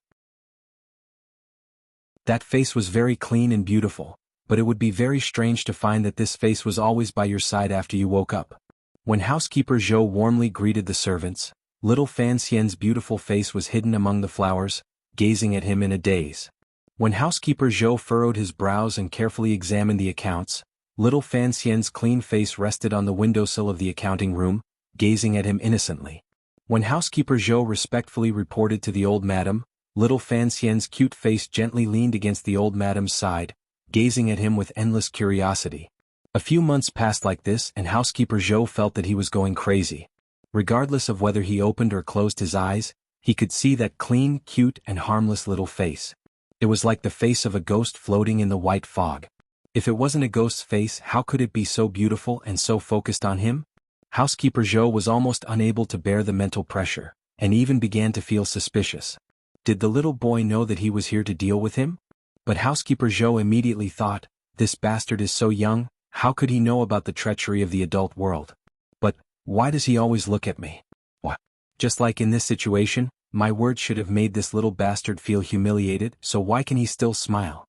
Housekeeper Zhou laughed coldly, thinking that the matter in Danzhou was about to end, so why should I be angry at this little bastard? Fan Xian didn't know that his unscrupulous observation of the housekeeper would bring him so much mental pressure. Of course, even if he had known, he wouldn't have felt any more apologetic. He was just curious about what that concubine in the capital would do to deal with him. But seeing housekeeper Zhou use the excuse of teaching his servant girl a lesson to embarrass him, Fan Xian's mood had already begun to become gloomy. After hearing the words, "young master," the smile on his face began to slowly fade. "I heard that a few years ago, young master, you chased a servant girl out of the manor. That was too willful." Housekeeper Zhou didn't seem to see the young man's expression change, and continued to speak with a trace of disdain on his face. "From now on, young master is still young, so don't worry too much about the affairs of the manor." Fan Xian smiled. "Are you warning me to behave?" Housekeeper Zhou said he didn't dare, but his tone was arrogant. "How could I dare? It's just that before I came, the second mistress said that young master is still young, and that I should look after him. Aren't you afraid that I'll put on my airs as a young master and slap you in the face?" Fan Xian asked curiously. Housekeeper Zhou laughed and stroked the thin beard under his chin. "Although young master, this one lost his mother when he was young, and has few people to discipline him, but everyone knows that he has been well educated since he was young. How could he treat his servants so harshly?" He looked at the handsome young man in front of him and laughed to himself. "A child like this actually wants to put on airs in front of me? Oh." At that moment, Fan Xian seemed to remember that he was an illegitimate child. He came to his senses and turned to leave. Although the servant girls were secretly feeling indignant for the young master, seeing that there was no conflict, they also felt relieved for Fan Xian. Holding Fan Xian's hand, Cici's eyes began to moisten. She thought that the young master was really pitiful, but she was afraid that he would be angry. She stole a glance at Fan Xian out of the corner of her eye and saw that his eyes were full of serenity. Fan Xian took Cici's hand and entered the house. He moved 2 stools to the door and let Cici sit on one, while he moved the other to the garden. The servant girls had not yet dispersed, and housekeeper Zhou was still reminiscing about his heroism. Fan Xian placed the stool in front of housekeeper Zhou. The people around him thought it was strange, and housekeeper Zhou didn't understand. Just as he was about to ask, Fan Xian had already stepped on the stool and stood on it. At that time, Fan Xian was only 12 years old and he wasn't very tall. With the stool he was only about as tall as housekeeper Zhou. Everyone was puzzled. They didn't know what he was doing on the stool. At that moment they saw Fan Xian raise his right hand to his mouth and blow out 2 hot breaths, then raise it high. "What are you doing?" This sentence was still in housekeeper Zhou's mouth, but he didn't have time to spit it out. Fan Xian's little hand had already swung back and slapped forward. Slap. A crisp sound rang out. Housekeeper Zhou was slapped to the ground. A bright red handprint appeared on his face, and a trickle of blood seeped from the corner of his mouth. He was completely stunned. He had never imagined that this child would be so strong, and this child actually dared to hit him. Little Fan Xian jumped down from the stool and rubbed his wrists. He took a handkerchief from a servant girl and wiped his hands. Looking at housekeeper Zhou, who was on the ground covering his face and moaning, Fan Xian said softly, "Even a well-educated person can hit someone. Although I don't mistreat servants, I'm happy to show you what it means to be a spoiled brat."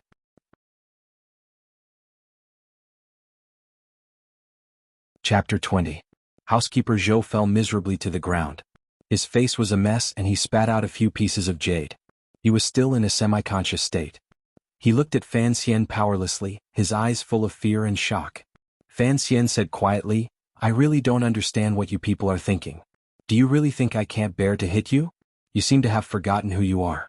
Perhaps a well-educated master wouldn't hit a servant, but unfortunately, I hit you. Are you going to hit me back? So I hit you and you can only accept it. Laugh or go cry to the countess or the capital. But, don't come into the back garden again. I don't like seeing you." Having said this, he dusted off his trousers, turned around and walked up the stairs. He told the dumbfounded Cici that he was going out, and left the count's estate. Behind him, the faces of the maids and servants involuntarily revealed expressions of fear. No one could have imagined that this gentle and lovely boy would have such a violent side. This kind of contrast shocked the hearts of everyone, so they felt especially terrified. At that moment, the countess also came to the back garden. Seeing the housekeeper lying on the ground in pain, she thought of the child and couldn't help but smile meaningfully. Last year he had chased the head servant out of the manor. Today he had slapped housekeeper Zhou so hard that he didn't know what was going on. The 12-year-old Fan Xian had finally succeeded in establishing some of his authority in the count's estate. 10 miles west of Danzhou harbor was a treacherous area with dense reefs. The sea breeze blew the blue water in that direction and smashed it into the hard rocks, kicking up a large cloud of snow. On the east side, there was a narrow path that flickered in and out of the strange rocks. Fan Xian walked over from that path and turned his body so that his back was facing the ocean. Hearing the deafening sound behind him, he raised his head to look. In front of him was a precipitous cliff. This mountain peak by the sea was born out of thin air, formed by nature. Behind the mountain was a primeval forest and swamp that stretched for hundreds of miles. It was impossible to take a detour to reach the peak. If they wanted to reach the peak, they had to climb up the cliff. Fan Xian glanced at the surface of the cliff and furrowed his brows slightly. In his mind, he immediately found the path he often climbed. However, the wind by the sea had been strong these days. Some of the rocks that had protruded out of the cliff had become loose. If he was going to climb it today, he had to be careful. The waves behind them crashed against the black rocks, but they could not pass through the stone's merciless and cold barrier. They only sent some seawater to the shallows, making the sand here much more humid than in other places. His feet were in the gravel, and the edges of his shoes were wet, making his feet uncomfortable. He took off his shoes and placed them in a clean hole at the bottom of the cliff. He found some dry sand and rubbed it on his palms, then began to adjust the jinqi in his body. Once he was ready, he placed his right hand firmly on an inconspicuous protrusion on the cliff. Exerting a bit of force, his entire body floated into the air and climbed up lightly. He climbed very quickly, his entire body sticking close to the cliff's surface. He looked like some strange animal that was good at climbing. Every time he stretched out his hand, landed his foot, and exerted force, it seemed very gentle and free. He did not feel that he was using a lot of force. In a short while he was almost at the top of the cliff. The sea wind around him swirled around him, blowing away the heat and sweat from his body. It made him feel very comfortable. Brother Jing probably didn't climb as fast as I did, but the blind man at the top is much more ruthless than Mayu. As Fan Xian climbed, he thought about what had happened in the manor's garden. He felt that things were a bit strange. The second madam's trusted housekeeper had been well behaved for over a year. Why did he make a mistake today and give Fan Xian an opportunity? The sea breeze carried moisture, so the exposed rocks were somewhat slippery. Fan Xian saw that he was about to reach the peak, and his state of mind relaxed. He was also thinking about the matters of his family, so his mind wandered for a moment. His right hand slipped and he almost fell. It seemed dangerous, but Fan Xian did not panic. His left hand was filled with his powerful jinqi, and his 3 fingers tightly gripped the corner of the rock that was the only thing he could use as leverage. His slightly trembling fingers seemed to be deeply embedded in the rock and could not escape. A wooden stick stretched down from the top of his head, indicating that he should grab it. Fan Xian seemed to want to escape from the stick. Without looking, he swung his body back and pushed off the cliff's surface with the tip of his foot. His whole body borrowed the force to leap up, dangerously close to the top of the mountain. If you're not focused enough, you'll lose your life. On the edge of the cliff, Wu Zhu, dressed in coarse clothing, stood facing the sea wind. His eyes were covered by the black cloth as usual. Fan Xian ignored him and sat down cross-legged. After adjusting himself for a while, he stood up and told Wu Zhu about what had happened at the count's estate that day, as well as his own doubts. He wanted to get a definitive answer from Wu Zhu. Wu Zhu said coldly, "Do you think your slap would have made the housekeeper restrain himself?" "Yes, as long as my grandmother is on my side." Fan Xian lowered his head. Although he had not used his jinqi just now, the great power that had been hidden in his frail body over the years was truly frightening. Most importantly, the gloomy temperament he had displayed at the time was truly frightening. "Then that's enough." Wu Zhu did not seem to like discussing this issue. "I'm just wondering why the housekeeper would cause trouble today. He has lived in Danzhou harbor with his tail between his legs for a year and a half. Under normal circumstances, there is no reason for him to reveal his true ugly side, unless he feels that he has endured too much and something is about to happen in Danzhou. In his eyes, I am no longer a threat to the young master in the capital, so there is no need for him to deliberately curry favor with me."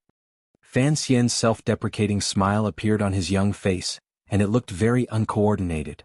It was really strange. If Fei Jie had some doubts and fears about Fan Xian's early maturity, then Wu Zhu did not care at all. It seemed that even if Fan Xian had become an old tree demon, as long as he was still Fan Xian, Wu Zhu would not have any reaction. Fan Xian thought that perhaps because Wu Zhu was blind, he could not see the expressions that he often revealed unintentionally, expressions that should not appear on a child's face. Wu Zhu suddenly said, "This is a small matter." Clearly he felt that Fan Xian's analysis was too serious. "I guess that someone would come to kill me. Is this a small matter?" Fan Xian laughed. Wu Zhu replied coldly, "Fei Jie and I have taught you so much. If you still can't handle a small matter like this, then something big has happened." Fan Xian thought for a moment and accepted this fact. He understood that Wu Zhu would not handle this matter on his behalf. "Let's begin." "Yes." After a long time in a remote area above the cliff, Fan Xian, bare-chested, moaned pitifully, again. Just as his voice floated out of the cliff, a wooden stick came down from the sky and hit him hard on the back with a dull thud. Chapter 21. At that moment, the powerful Jinqi in Fan Xian's body had already reacted on its own, covering his back in a dense layer. But the wooden stick was too fast, and before the Jinqi could react, all of its power had pierced into his back. The word pierced was used because the stick's owner's attack was like a straight line, and all of the power was concentrated at the tip of the stick. Fan Xian let out a stifled cry of pain.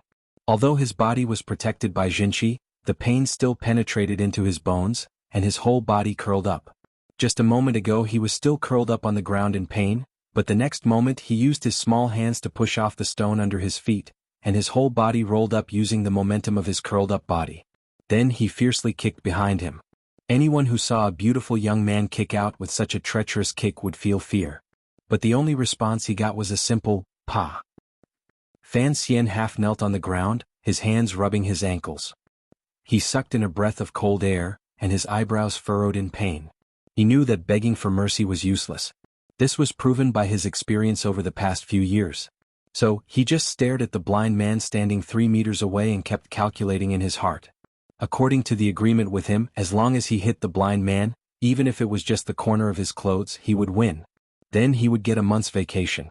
But after being beaten up for years, Fan Xian had never been able to touch the man's body. On one hand, it was because Wu Zhu's movements were always very ghostly, silent, and fast. What was even more frightening was that his movements came without the slightest warning. It was impossible to predict his movements from the slight tilt of his shoulder or the angle of his peripheral vision. The second reason was the unremarkable wooden stick in Wu Zhu's hand. Every time Fan Xian thought of a way to get close to Wu Zhu's body, the stick would be like the claws of a demon from the netherworld, ruthlessly striking his wrists, ankles, and even his fingers. There was no breaking, only pain, unbearable pain. What puzzled Fan Xian the most was that no matter how hard he tried to muffle his own voice, Wu Zhu was still able to clearly find his position amidst the roar of the waves crashing against the rocks. The stick in his hand never missed its mark. Ayaya. Another stick struck his wrist and Fan Xian sang in extreme pain. He sang in a Beijing opera accent, dragging out his voice, far away from the heartless blind man. On the cliff, a nameless little yellow flower bloomed in a cowardly manner. Fan Xian lay weakly on the edge of the cliff. At this time, the sea below the cliff had already recovered its calm. Under the illumination of the sun, a golden light slowly flowed. The rocks that had been washed by the waves finally had some time alone and began to slowly dry. A few crustaceans also climbed up like little black dots. Feeling the pain on his body, he circulated his qi to examine the state of his body. He found that part of the violent Jinqi had been absorbed into the snow mountain behind his waist, and the other part had been used up to resist the constant strikes of the stick. So the Jinqi in his body was in a very calm state, just like the calm sea before him. He knew that resting under these circumstances would not be good for his cultivation, so he resisted the pain and climbed up with difficulty. He sat cross-legged and began to practice the method of the tyrannical scroll. Out of the corner of his eye, he glanced at Wu Zhu, who stood coldly on the edge of the cliff. The black cloth covering Wu Zhu's eyes fluttered in the sea breeze. He's really cool. He's not pretending to be cool. Fan Xian quietly commented on the blind man in his heart, and quietly said, "Uncle, be careful not to fall." Wu Zhu was such a powerful person, and naturally he would not die from falling off a cliff. Fan Xian was just speaking blindly. Don't get distracted. Wu Zhu threw down these cold words and no longer paid attention to him. Fan Xian sighed in his heart and began to calm his qi and spirit, entering a state of meditation. After an indeterminate amount of time, He awoke amidst the sea breeze and found that the sun in the sky had already shifted its position. Not far from him, Wuxia still maintained his steady posture. In the sea breeze he was like a flag that would never be cut down. He stood up and found that his body had completely recovered. His jinqi had become more abundant, and the impact on his meridians had weakened. Although his muscles and ankles were still sore, after returning to the manor, he used the medicinal wine he had prepared to rub them down, and they were naturally fine. In the slightly fishy sea breeze, he walked to the edge of the cliff and stood side by side with Wuxia, but he was much shorter than Wuxia. He picked up a stone and threw it into the sea with all his might. At this time, the jinqi in his body was vigorous, making him much stronger than the average person. The stone flew far away and landed on the surface of the sea, making a small splash that was barely visible to the naked eye. He was somewhat satisfied with his strength, thinking that even the best martial artists did not have as much arm strength as he did. Looking at the magnificent blue waves in front of him and the free birds flying in the sky, the qi in his body was drawn by the outside world. He couldn't help but feel refreshed. He spread his arms and roared at the surface of the sea. This roar was to vent his depression, to vent his nostalgia for his old world, to vent his love for this world, and to vent the feeling of a trapped beast that he had never had the courage to leave Danzhou. The capital, I will come back one day. Wuxia seemed to not hear his roar and continued to stand there quietly. What are you going to do? Fan Xian was stunned. He realized that Wuxia, the man of few words, had finally opened his mouth to ask him. He couldn't help but smile and answer, to see what this world is really like, of course. The outside world is very dangerous, Wuxia said coldly, still not turning his head. Fan Xian shrugged his thin shoulders, looking somewhat comical. I have Uncle Wuxia to protect me, what is there to be afraid of? After I came out with the lady, I forgot some things. Wuxia's normally calm voice suddenly paused. So in this world there are many people who can hurt me and naturally they can hurt you. Uncle, you are modest. Fan Xian smiled sweetly, thinking that in this still unfamiliar world, he only had one strong bodyguard. If even Wuxia wanted to be a shopkeeper who didn't have to do anything, what would he do? If I were by your side in the capital, I would bring you trouble. Fan Xian raised his head and looked at the blind Wuxia's seemingly expressionless face. He thought for a moment, then replied with some embarrassment, I will protect you. After hearing this, Wuxia finally turned his head and very seriously stared into Fan Xian's eyes. This, the lady also said this. Fan Xian smiled. It seemed that his shamelessness was somewhat like his mother's.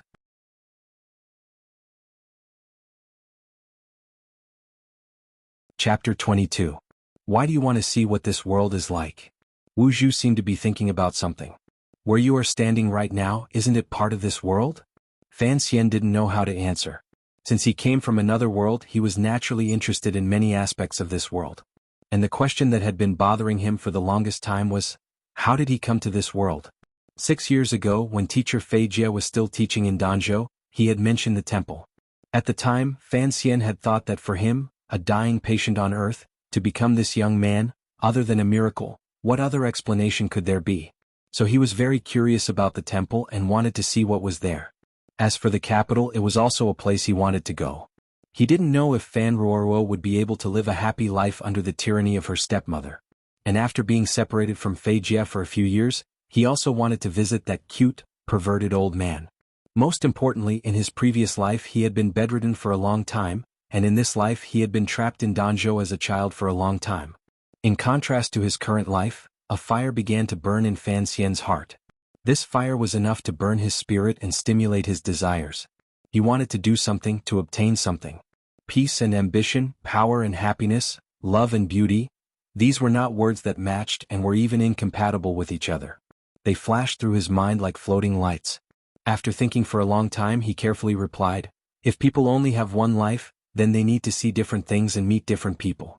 Only then can they enjoy the game that can't be repeated. This was Fan Xian's heartfelt words. In his previous life, on his deathbed, he had thought about how he would live his next life if he had another. Wuxia asked, what are your plans? First of all, I need to ensure that I can live. Fan Xian crouched down and threw another stone. This time he didn't use any force, so the stone smashed into the gray reef below. So I need to have the ability to protect myself. And then I set 3 goals for myself. Wuxia listened quietly. First, I want to have many children. Second, I want to write many, many books. Third, I want to live a very, very good life. Fan Xian calmly spoke of such absurd things without a trace of embarrassment. In the depths of his heart, since this world was not Earth, then he could be considered the only representative of Earthlings in this world. According to biological principles, as the representative of human flesh and blood heritage, he should have the obligation to give birth to many children in this world. At the same time, he believed that he was also the representative of the human cultural heritage on Earth. How many beautiful artistic achievements had human beings created since ancient times? How could they not be found in this world? If he didn't write or copy, he would have there were many, many books that allowed cultural heritages like Chao Shuichin and Kill Bill to shine in this lonely world. He really felt sorry for those lonely sages in the parallel universe. Of course, most importantly, he felt sorry for himself. Naturally, he also regarded himself as the only representative of the humans on Earth to observe this world. Therefore, he had to ensure that he lived a comfortable life. Only in this way could he prolong his life and observe for a few more years. It was not until many years later that Fan Xian shyly admitted to himself that he was merely seeking a great memorial arch for his deeply hidden lust, shamelessness, and greed. On the cliff by the sea, Wu Zhu seemed to need some time to understand what Fan Xian meant by these three goals. Calmly, he analyzed, "Then you need to marry many wives, find many poets, and hire many servants." Poets? Fan Xian knew that scholars and poets often used this phrase, but he still did not quite understand. Scholars who specialize in writing manuscripts for others. They don't have the right to sign their names. Fan Xian smiled, thinking that he was prepared to use the likes of Old Chao and Old Sha as his sharpshooters. Naturally, he did not need those poets. As he was thinking, he heard Wu Zhu's calm and overly simple analysis. If you want to marry many wives, hire many servants, and find many poets, you need to earn a lot of money. If you want to earn a lot of money, you need a lot of power. If you need a lot of power, you need to be closer to the center of power in this country. Wu Zhu turned and left. When you turn 16, we will return to the capital. Behind him, Fan Xian continued to stand at the edge of the cliff in a daze.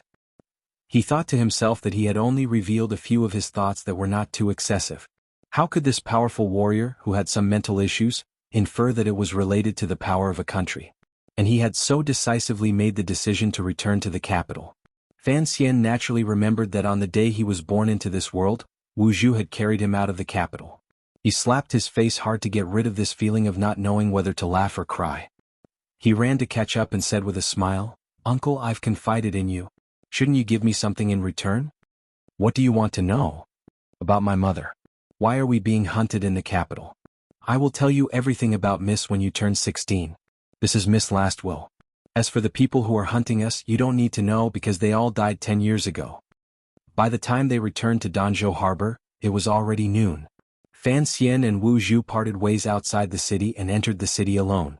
The residents of the city had long since become accustomed to the young master of Fan Manor wandering around outside the city. Although there were no large beasts near Danzhou and no dangerous places, some people still felt that the Count's estate did not care about the safety of their illegitimate son. After all, in the eyes of the people, Fan Xian was still a boy of 11 or 12 years old. The residents of Danzhou, who had nothing to do all day and did not have to pay taxes to the imperial court, were always so idle that they could infer some very strange ideas from many things. For example, some people in the Count's estate hoped that the illegitimate son would be eaten by strange beasts in the wild, or fall off a cliff and die. Thinking that the little boy, who always had a cute smile on his face, was actually living in such a dangerous mansion, everyone couldn't help but feel some palpitating pleasure. Fan Xian did not know what the passers-by were thinking. He kept his bashful smile on his face, lowered his head and returned to the Count's estate. Knowing that he would be back for dinner, all the servants were waiting for him. The Countess sat in the armchair, her eyelids half closed as if she was sleepy.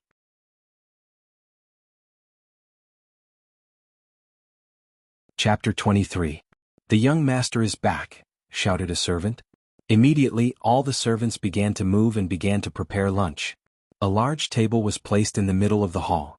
Fan Xian and the Countess sat opposite each other, and between them was a mess of dishes. The atmosphere was a little strange because the servants who had nothing to do were also staring at Fan Xian's chopsticks, and did not go to the backyard to eat. A few of the younger maids secretly swallowed their saliva, as if they were a little hungry. This was an unwritten rule of the Count's manor. Under Fan Xian's forceful request and the Countess's tacit consent, everyone had long since gotten used to it. As long as Fan Xian ate in the Count's manner, he had to taste every dish and express his satisfaction before anyone else was allowed to eat. Although they did not understand why the young master, who had always been cute and gentle, would have such a rude and unreasonable idea, when Fan Xian's closest maid, Donger, tasted the saltiness of Fan Xian's food before he ate and was fiercely chased out of the manor, everyone knew that this young master still had a shameless side to him. And when Donger left in tears, the Countess only looked on coldly and did not say a word. In the entire room, there was only the sound of Fan Xian chewing and sipping soup. All the servants quietly waited to the side with their hands at their sides. Like all rich families, the leftovers from the master's meal were always sent to where the servants lived, as a reward for the lower class. So Fan Xian did not eat much of each dish, only picking up the tip of his chopsticks and sending it into his mouth. However, he ate slowly and carefully.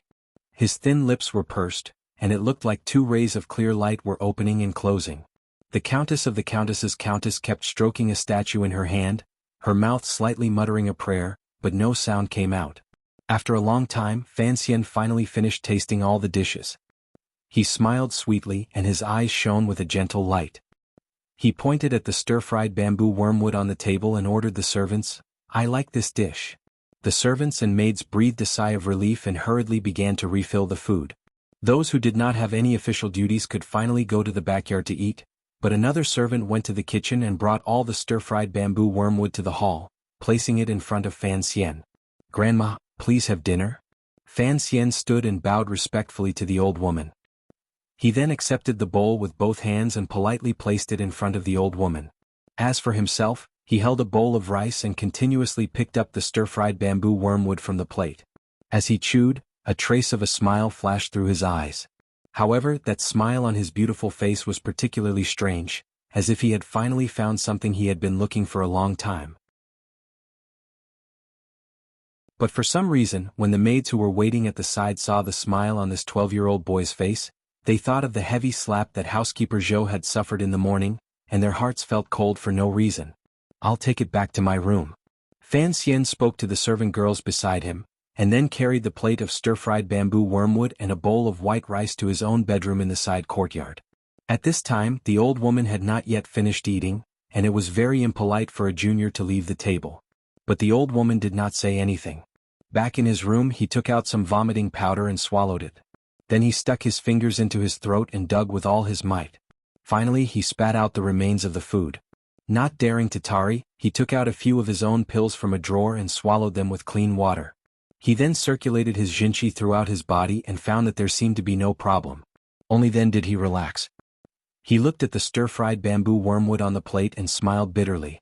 He then poured it into the toilet bowl behind his bed. There was poison in the food. It was the makuzi that the secret agents of the Overwatch Council often used. The makuzi was a kind of orange-like fruit that grew on the southern island. It was very beautiful, and its flowers had a strange spicy aroma. The poison was contained within the fruit. Because the juice of the makuzi mixed into the food, it did not easily change the color of the food, and it did not smell abnormal. Instead, it added to the aroma of the food, so it was often used by the secret agents of the Overwatch Council to carry out covert assassinations. Once the poison entered the stomach, it would begin to take effect at night, causing the victim to convulse and die. It was especially likely to die from some kind of infection, and it was difficult to determine the true cause of death. Fei Jie was the ancestor of the Overwatch Council's poisons, and Fan Xian was Fei Jie's only disciple. So when he took the first bite of the stir-fried bamboo wormwood, he immediately tasted it. The makuzi had no taste, and its only flaw was that it tasted a little bitter. The assassin who had poisoned it had actually known to mix the juice of the makuzi into the already bitter bamboo wormwood. Fan Xian did not immediately leave to detoxify the poison because he was afraid that the old woman would be frightened. But now he suddenly felt a little scared. He had been a little too bold. If it had not been the makuzi he had thought but some kind of acute poison, he would probably be dead by now. Ever since Fei Jie had warned him, he had been very careful about what he ate. He was afraid that the concubine of Count Sinan's manor in the capital would try to kill him. That was why he had been eating so strangely. He was afraid that the poison he had eaten would not kill him, but would instead kill the servants in the manor. So he had requested that all the dishes be tasted by him first, just like the legendary eunuchs in the palace who specialized in tasting dishes. Although Fan Xian believed that his life was more important than anyone else's, he did not want innocent people to die because of him. Seeing that the young master had come to the kitchen, the servant hurriedly stood up and brought a stool for him to sit on.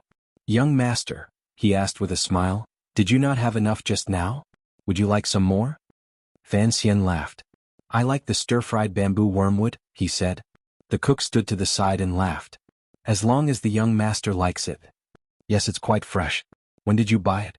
Fan Xian nodded vigorously and asked carefully. "I bought it this morning. Of course it's fresh. By the way, did anyone from outside the manor come to the kitchen today? The vegetable delivery man Old Ha is sick. His nephew came by." "Nothing. I'll be on my way then." Fan Xian grabbed a piece of bacon from the cook's plate and ate it.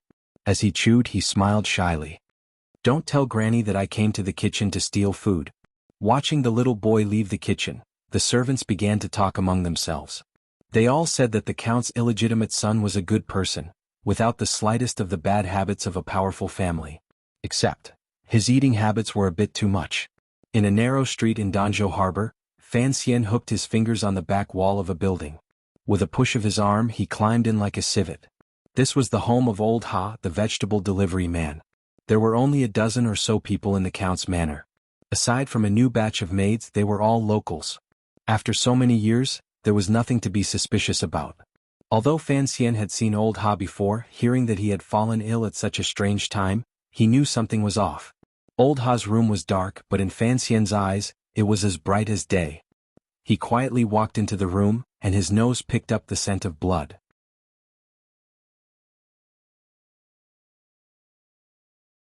Chapter 24. Old Ha's body lay on the bed, covered by a quilt. Only his feet could be seen. The smell of blood was faint. It was obvious that the assassin had taken care of it. If Fan Xian's nose had not been so sensitive under Fei Jie's tutelage, he might have missed it. Fan Xian stood quietly in the corner. The darkness hid the assassin as well as himself. Learning from the blind Wu Zhu, Fan Xian tried to calm himself. Zhenqi flowed slowly through his body, and his heartbeat harmonized with the noise outside. The assassin should not have left yet. The Overwatch Council's spies had always been meticulous. After poisoning Fan Xian, they would have waited until nightfall to confirm the illegitimate son's death. Only then would they have left Danzhou Harbor. And in this city, since the assassin had disguised himself as Old Ha's nephew, he must be familiar with this building and would not be willing to look for another observation spot. But things had developed beyond Fan Xian's expectations. He carefully observed the room. Other than Old Ha's cold body on the bed, there was no one else there. He slowly walked along the wall into the room, careful not to make any noise when he bumped into the furniture. His eyes drifted over the roof and some inconspicuous corners. He walked along the wall until he was near the window. Outside light shone in through the window. Old Ha's house was obviously not rich enough to use glass, so the light in the room was not very bright. Fan Xian quietly stood next to the light, using the contrast between light and darkness to cover his tracks. After standing there for a long time, he frowned. He might have been wrong. The poisoned assassin might have left Danzhou Harbor long ago. If that was the case, coming here first instead of restraining housekeeper Zhou was obviously a mistake. He walked to the side of the bed, wanting to see how poor Old Ha had died. As he got closer and closer to the bed, he became more and more nervous because he heard a suppressed and light breathing sound. This person's breathing had been hidden in the noise of the market earlier. It was only when Fan Xian got closer to the bed that he could hear it. When the assassin discovered someone had come in, he had already hidden behind Old Ha's body. The breathing behind the body was very steady, about 7 breaths per minute. If Fan Xian did not have an abundant amount of Xiantian Jinqi and sharp hearing, he would not have been able to hear it. Fan Xian's footsteps stopped. He looked at the bed for a long time. He didn't know if it was a trap. Outside the window, there was still the sound of people peddling their wares, and there was a very faint sound coming from afar. It seemed like a carriage was approaching. He knew that there was a market right in front of the building, and it just so happened that the road became very narrow. It would be difficult for the carriage to pass through, so he held the dagger gently and waited quietly. The assassin was also waiting behind the corpse. He didn't see who had entered the room, but he knew that the intruder was as patient as he was. After a while, he felt that he had underestimated the dangers of Danzhou Harbor. He shouldn't have stayed here and killed anyone who might be able to track him down. He should have left as soon as possible. A carriage slowly made its way through the market. The peddlers on both sides of the road began to curse. The driver's worried face was obvious. If not for the fact that he was in a hurry, he wouldn't have taken this road either. With great difficulty, the peddlers cleared a path. The driver expressed his gratitude to the people around him, then cracked his whip. The carriage moved forward, but it crushed a crate of eggs. The egg peddler was very angry. He pulled on the reins and the whole market became very noisy. In the small building next to the market, Fan Xian heard the explosion outside. Taking advantage of the noise outside, he quickly lifted his right foot and jumped to the side of the bed. With a flip of his right hand, a slender dagger viciously stabbed into the back of Old Ha's body. In that instant, Fan Xian clearly saw the assassin's appearance. His eyes were cold and his eyebrows were a little messy. He could see that he was not very old and his appearance was very ordinary. Only his lips were a little thick and the skin on his cheeks was a little dry. The seemingly unprepared assassin's right hand suddenly moved. A small black crossbow bolt pierced through his sleeve and flew out, heading straight for Fan Xian's face. Fan Xian's feet had just touched the ground, and his right hand was already raised. His chest and abdomen were completely unprotected. The crossbow bolt flew very fast like a ghostly light. The moment the crossbow rang out, Fan Xian reacted. With the help of Wu Zhu's wooden stick, which was faster than a crossbow bolt, the tip of his foot touched the ground, but he didn't step on it. His heel didn't touch the ground, so he used the strength of his toes to twist his body in the air. Without any leverage, he shifted his body a few inches to the right.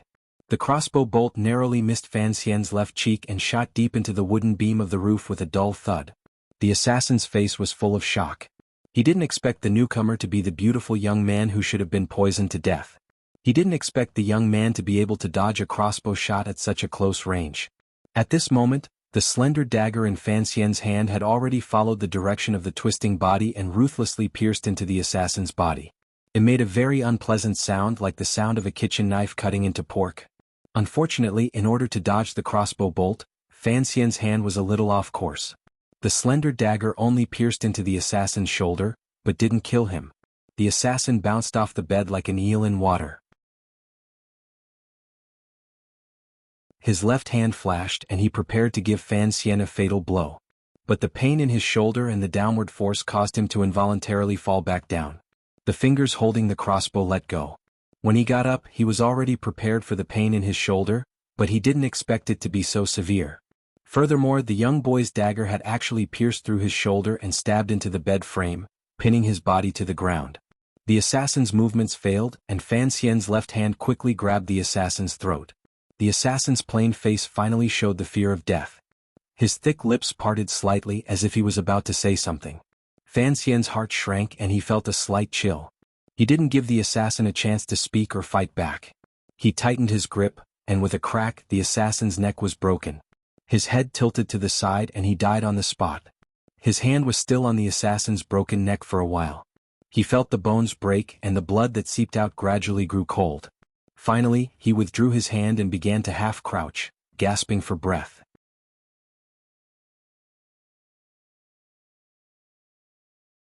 Chapter 25. After a long time, Fan Xian finally calmed down. His clothes were stuck to his body in a cold sweat. He retrieved the slender dagger from the assassin's shoulder. The sound of the blade cutting through flesh and bone was very terrifying. He couldn't help but be stunned. He then removed the small and sinister hidden crossbow from the dead assassin's sleeve. The dagger was painted black to prevent it from reflecting light. But Fan Xian knew that the black paint, which Fei Jie had personally made, was not only poisonous, but also a drug that could amplify the pain of an injured person.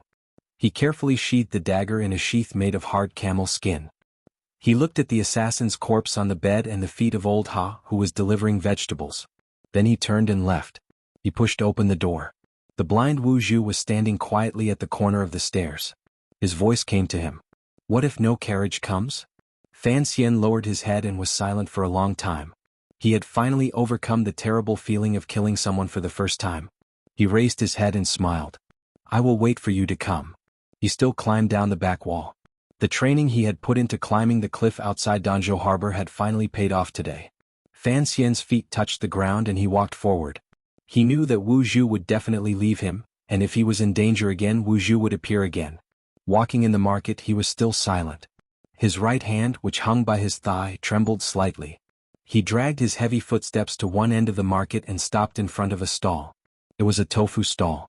The stall owner was a woman in her 20s. She had a gentle face and wore an apron. Her hands were white and tender. Sister Donger. Fan Xian greeted her with a smile.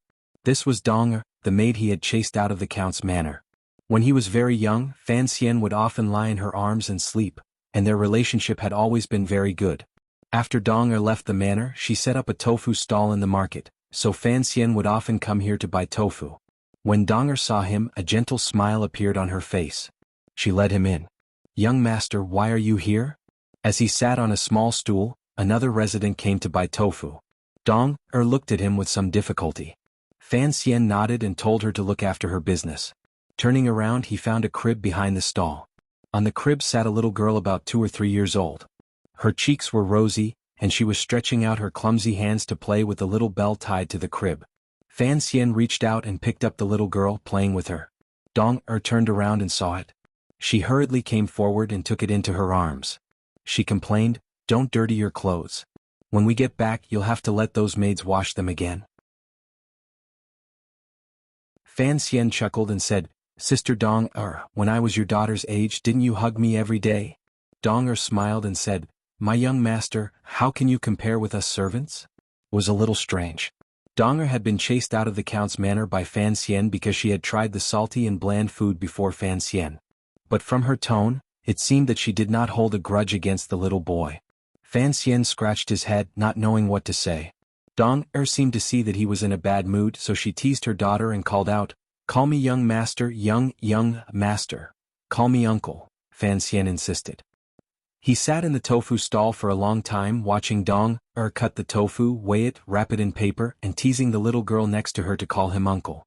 After a long time, Fan Xian finally got rid of the chill in his heart. He stood up and said goodbye to Donger. Donger was a little embarrassed and said, "Since you've come, I don't have anything good to eat." Fan Xian laughed and said, "Sister Donger, do you think I'm lacking food?" "That's true." Donger covered her mouth and laughed, revealing all the shyness of a young married woman. She suddenly said, "Thank you, young master, for buying these things for me." Fan Xian smiled and shook his head. "As long as you don't blame me for kicking you out of the count's manor." Donger smiled and didn't say anything. She trusted the young boy in front of her. Although she didn't understand why he was angry that day at dinner, she knew that he didn't do it on purpose. Furthermore, after she left the mansion, the young master would often secretly send her some money. After she married, the family of 3 lived a comfortable life. The reason she came out to open a tofu stall was mainly because she knew that it would be more convenient for the young master to visit her. Fan Xian waved goodbye to Tofu Donger. After he walked out of the market, he turned his head and saw the gentle and beautiful woman carrying the little girl in the water cutting tofu. Her slightly leaning body was still slender and plump. No signs of age could be seen. It was just like how she looked when she held him 10 years ago. Fan Xian found an excuse to kick Donger out of the manor because she was his personal maid. If anything happened to him, she would not be safe either. In Fan Xian's childhood, he had liked this personal maid the most. He liked to lean on her and often fantasized about what he could do when he grew up, but he had forgotten a very important point. As he slowly grew up, so did Donger. This year he was 12 and Donger was already in her 20s. It seemed that the story of Bao Yu and Qingwen had to be abandoned halfway. "When you were born, I was not born. When I was born, you were already old. You hated that I was born late. I hated that you were born early. When you were born, I was not born. When I was born, you were already old. I hated that we were not born at the same time. I was with you every day." As he fantasized about how much Donger loved him, he hummed a tune as he returned to the count's manor, trying to make himself believe that he had already forgotten the 2 pairs of dead fish eyes staring at him from the assassin and old Ha. Because he had eaten makuzi poison mixed with bamboo wormwood in the afternoon, and had broken a man's neck in the afternoon, Fan Xian's appetite was extremely poor. He only ate a little for dinner, then left the bowl and returned to his bedroom. When night fell, he was a little hungry. Alone, he carried an oil lamp to the kitchen. He walked silently, not disturbing any of the servants. Entering the kitchen, he cleanly washed a fish. The kitchen knife danced in his hand like a bird, and in a moment, he had removed the scales and guts. Then, using the skill that Wu Zhu had forced him to use to cut up some shredded ginger, the knife landing on the chopping board without making a sound. Then he added some vinegar to the small dish that held the shredded ginger. Starting a fire, he boiled water and steamed the fish. Squatting on the floor, he looked at the stove beside him, watching the slowly rising steam. Suddenly, Fan Xian thought of something funny. Because of his mother, teacher Fei Jie and Uncle Wu Zhu were both teaching him how to kill and how to avoid being killed. But objectively speaking, they were also teaching him how to be a good doctor and a successful cook.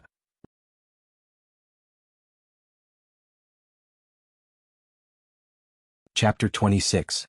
3 minutes later, Fan Xian took out a steaming fish plate and drizzled some expensive soy sauce from the south. The sauce was amber and very beautiful. The steamed fish mixed with the sauce, and the aroma immediately filled the kitchen. He found leftovers from the night before and ate them with the steamed fish, ginger, and vinegar. The next morning he went to pay his respects to his grandmother. As he did so, a servant came to report that the kitchen had been visited by a thief. Fan Xian immediately understood what had happened and couldn't help but laugh. As he massaged the countess's shoulders, he said to the housekeeper, "I heated up some food last night. Don't be nervous." The servant was dumbfounded. The young master was so young, why didn't he ask the servants to do something? Why did he have to play with these things himself? If he burned someone, it would be no laughing matter. Fan Xian knew what the servant was thinking. He obediently said to the countess, "I recently found a way to steam fish in a book, so I wanted to try it myself. If it tasted good, I was going to give it to you. I wanted to give you a surprise, so I didn't dare let the servants know. I didn't expect it to alarm so many people. I know I was wrong." His words were reasonable, and most people wouldn't be able to find fault with them. The old mistress was expressionless when she heard this. She said gently, "Whatever you do is fine. Just remember to pack up properly no matter what you do." The countess had always been strict with Fan Xian. She rarely spoke in such a gentle tone, so Fan Xian felt a little uneasy. He felt that his grandmother's tone seemed to reveal a trace of pity for him. Why was that? The countess softly said, "I know what happened yesterday. Housekeeper Zhou wasn't very useful. You went into the kitchen at night and no one noticed. That's really not right. I've already sent him back to the capital. Let that broken family deal with them." Fan Xian was slightly shocked. Only now did he remember that after he returned from killing someone, he had forgotten to deal with housekeeper Zhou. It was clear that the assassin had been able to sneak into the manor and poison it, and he had been so careless. It was indeed disappointing. During the day, Fan Xian was in no mood to read the books sent from the capital. When he left the manor again, he subconsciously passed by the market. Only then did he understand what his grandmother meant when she said, "No matter what you do, just remember to tidy up." A corner of the market had already been burned into ruins, but miraculously, it did not affect the neighboring buildings. Only the small building was burnt to a crisp, leaving nothing behind. Fan Xian, who was short, was listening to the conversation from the side. He knew that 2 people had been burned to death in the fire and were beyond recognition. The place that had been burned was the building where Fan Xian had killed people yesterday. Destroy the evidence? Fan Xian remembered that his grandmother had just said that she had sent housekeeper Zhou back to the capital. Connecting this with the wretched ashes in front of him, he suddenly felt a chill run through his body. He finally understood what had happened. He really did not think that his grandmother, who was too strict with him and didn't love him enough, would be so meticulous in her thinking. For the sake of her grandson's safety, she would do such a thing. Thinking of the old woman's normally closed eyes and resting appearance, Fan Xian could not connect this image with the ruins in front of him that were still giving off smoke. Fan Xian mingled in the crowd and looked at the charred remains of the black wood in front of him. He knew he had learned a few more things. Some of the nearby residents noticed his arrival. After greeting him, they were about to say something, but Fan Xian pretended not to hear them and left the market. Without realizing it, he had walked into the familiar grocery store. "The housekeeper has been sent back to the capital," said Fan Xian. Wu Zhu stood in the store, his body facing the quiet street. He did not react. The residents had all gone to the market to watch the excitement, so the street was very empty. "The small building we went to yesterday was burned," continued Fan Xian. Wu Zhu still did not react. Fan Xian grabbed the corner of his sleeve and said in a low voice, "Do you think I was stupid for forgetting to take care of housekeeper Zhou? And I need you to help me clean it up." Wu Zhu turned around and said, "Do you want me to pity you? Do you think you are young and do not know how to deal with these things, so your pride is hurt and you seek comfort?" There was a rare trace of curiosity in the blind man's voice. Compared to his usual emotionless voice, it was much more lively. Fan Xian laughed. "I don't have that extra pride. I just don't feel good about killing people. And..." He stopped talking. Deep down, he felt that if it weren't for Fei Jie and Wu Zhu's education, he would not have been more powerful than the children of the rich and powerful. Perhaps, he would have died long ago. In this power struggle, in this secretive background, a little more knowledge did not seem to be of much use. Everyone who stood at the top of the waves of power was proficient in dirty and complicated methods. Compared to them, Fan Xian was really just a naive child. The feeling of killing people or the feeling of being killed? Which do you prefer? Asked Wu Zhu. Fan Xian did not know how to answer. Of course no one wanted to be killed. Since you already know the answer, then don't ask any more. Wu Zhu handed him a sign. Also, I think it is necessary to tell you that the Countess drove housekeeper Zhou out of Danzhou, but did not kill him, because she did not want the matter to become too serious in the capital. Fan Xian looked at the familiar sign and knew that it was the sign of the steward of the Count's household. This sign belonged to housekeeper Zhou. He raised his head and looked at Wu Zhu with confusion. You killed him? Wu Zhu nodded. Fan Xian suddenly thought of the identity of the assassin. He scratched his head and asked, why did the assassin's use of poison and follow-up methods resemble the methods of the Overwatch Council? Asked Fei Jie. On a bright and beautiful spring day in the west of Jingdou, in the square building with the outer walls painted a layer of gray and black, in a secret room, a thin, beardless old man sat in a wheelchair. His legs were covered by a soft, smooth and beautiful wool blanket. The glass windows of the secret room were tightly covered with black cloth, not letting in a single ray of sunlight. This old man had been seriously ill many years ago in the north. Since then he had been afraid of the light. Old Fei, how is the investigation going on in Danzhou? The old man looked at the white-haired, strange-looking man of the same age as him. He looked into his brown eyes and asked with a smile. Fei Jie sat in a chair and drank tea. Looking at the strange smile on the director's lips, he wondered who was the real old pervert.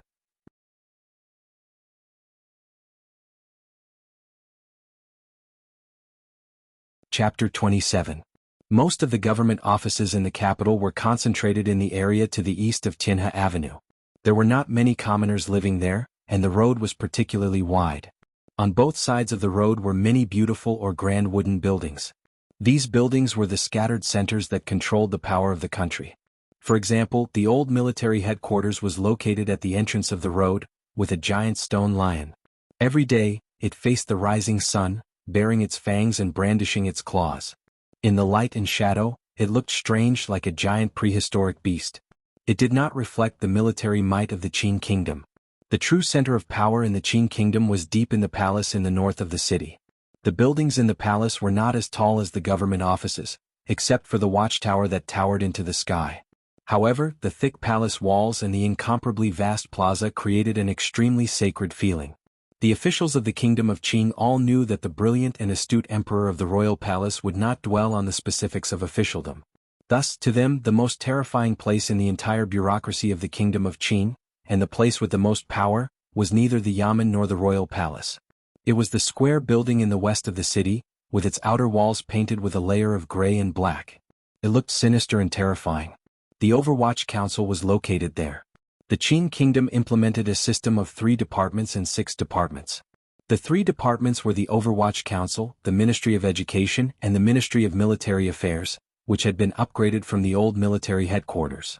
Of the 3 departments, the most powerful was the Overwatch Council. The Overwatch Council had the power of independent investigation, arrest, and, in some cases, trial. No other organization had the power to supervise it. In some sense, it was a wild beast without a leash. It was also like the Emperor's secret agency.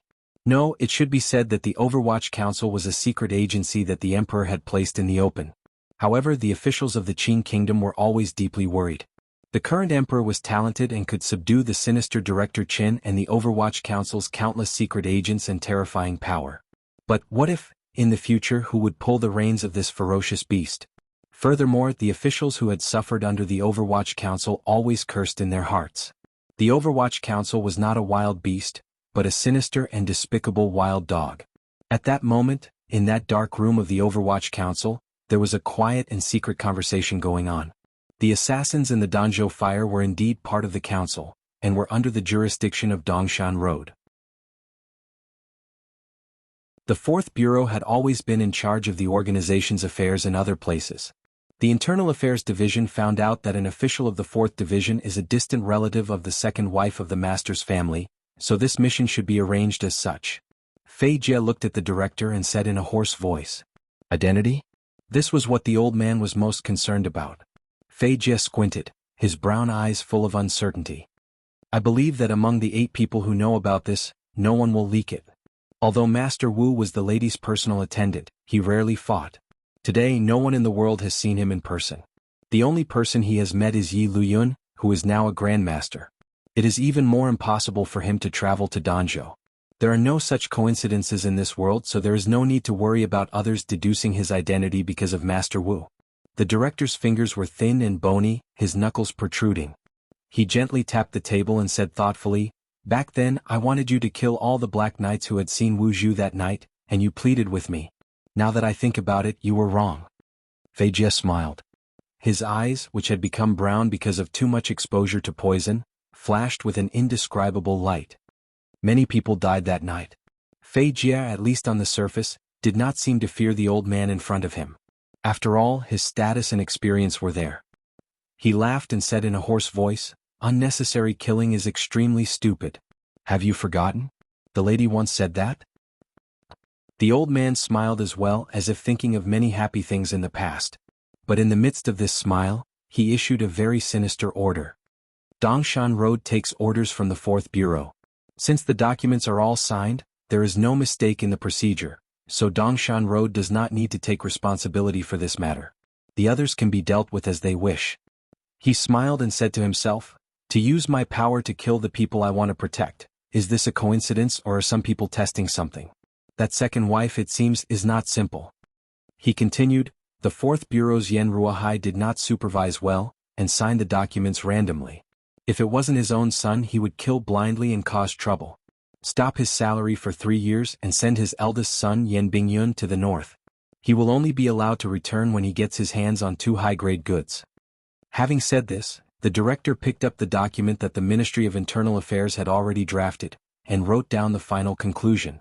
He then signed his name, Chen Pingping. Every time Fei Jie saw the director's shriveled and ugly signature, he wanted to laugh, but he had to hold it in. He knew that this feminine signature would cause the deaths of several high-ranking officials, and it would cause the son of an even higher-ranking official to miserably sneak into the enemy's country. He would only be allowed to return after obtaining particularly valuable information. This was probably even more terrifying than death. The old man laughed self-deprecatingly. "I grew up with Fan Jian. I never thought I would have to worry so much about his family's affairs. Get someone to check if the second madam has any connection with that man." Fan Jian was Count Sinan's name, and he was Fan Xian's father.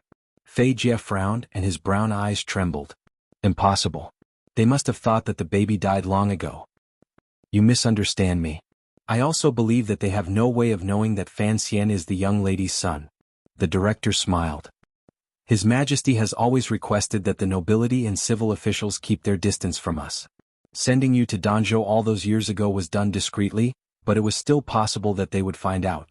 Both the Empress Dowager and the Prime Minister are curious about the relationship between our council and Count Sinan.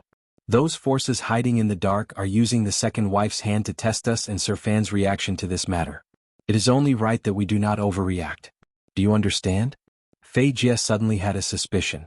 Regarding the assassination in Danzhou, perhaps it was because the director had purposely leaked some information. The old man pushed his wheelchair to the window, lifted a corner of the black cloth and looked out. "Also, regarding the matter of the chest, whether or not Wu Zhu is telling the truth, it is fine as long as it does not fall into the hands of our enemies in the north. It is a pity that we do not know how big the chest is or what it looks like." Fei Jie came to his side and followed the old man's gaze out the window. "When I go to hell, come play mahjong with me as soon as possible," Director Chen said with a smile. Fei Jie knew that the director was not as old as he appeared. "I am a good man," he said with a smile. "One day I will go to heaven." A black shadow floated out from the corner of the secret room like the wind. It pulled down the black cloth, blocking the overly strong sunlight from shining on the old man's body. This person's movements were soundless. It was the master who had killed the staff-wielding sorcerer outside the capital many years ago. Fei Jie pointed to the black shadow. "I reckon he will come to play chess with you." Outside the window the sun shone brightly. In the distance, the glazed tiles of the palace's halls shone with a deep golden light. As pedestrians passed by the entrance of the Overwatch Council, they unconsciously took a detour to the opposite side of the street, as if afraid of being contaminated by the gloomy atmosphere. At the entrance of the Overwatch Council was a wide stone tablet. On the tablet were a few sentences painted in gold. I hope that the people of the Kingdom of Qing will become uninhibited people. When abused by others, they will have a heart that will not yield. When attacked by evil, they will have a heart that will not be frustrated. When wrongdoing occurs, they will have a heart that will not be afraid to correct. They will not suck up to wolves and tigers. It was signed with 3 words, Yi Qingmei. No one knew who Yi Qingmei was, but all the citizens of the capital knew that when the Overwatch Council was established, this stone tablet had been erected there. It always shone with a golden light, resonating with the golden eaves of the palace in the distance. It seemed to hide all the darkness in those 2 buildings. Vote, vote, vote. You're tuning in to the Han Li's Wuxia Chronicles YouTube channel. We're so grateful for your support, and don't forget to subscribe to join us on this incredible journey through captivating stories. Your generosity through donations truly makes a world of difference, as it's the primary source of revenue that allows me to expand and enhance this channel for you. Thank you from the bottom of my heart for being a part of this adventure.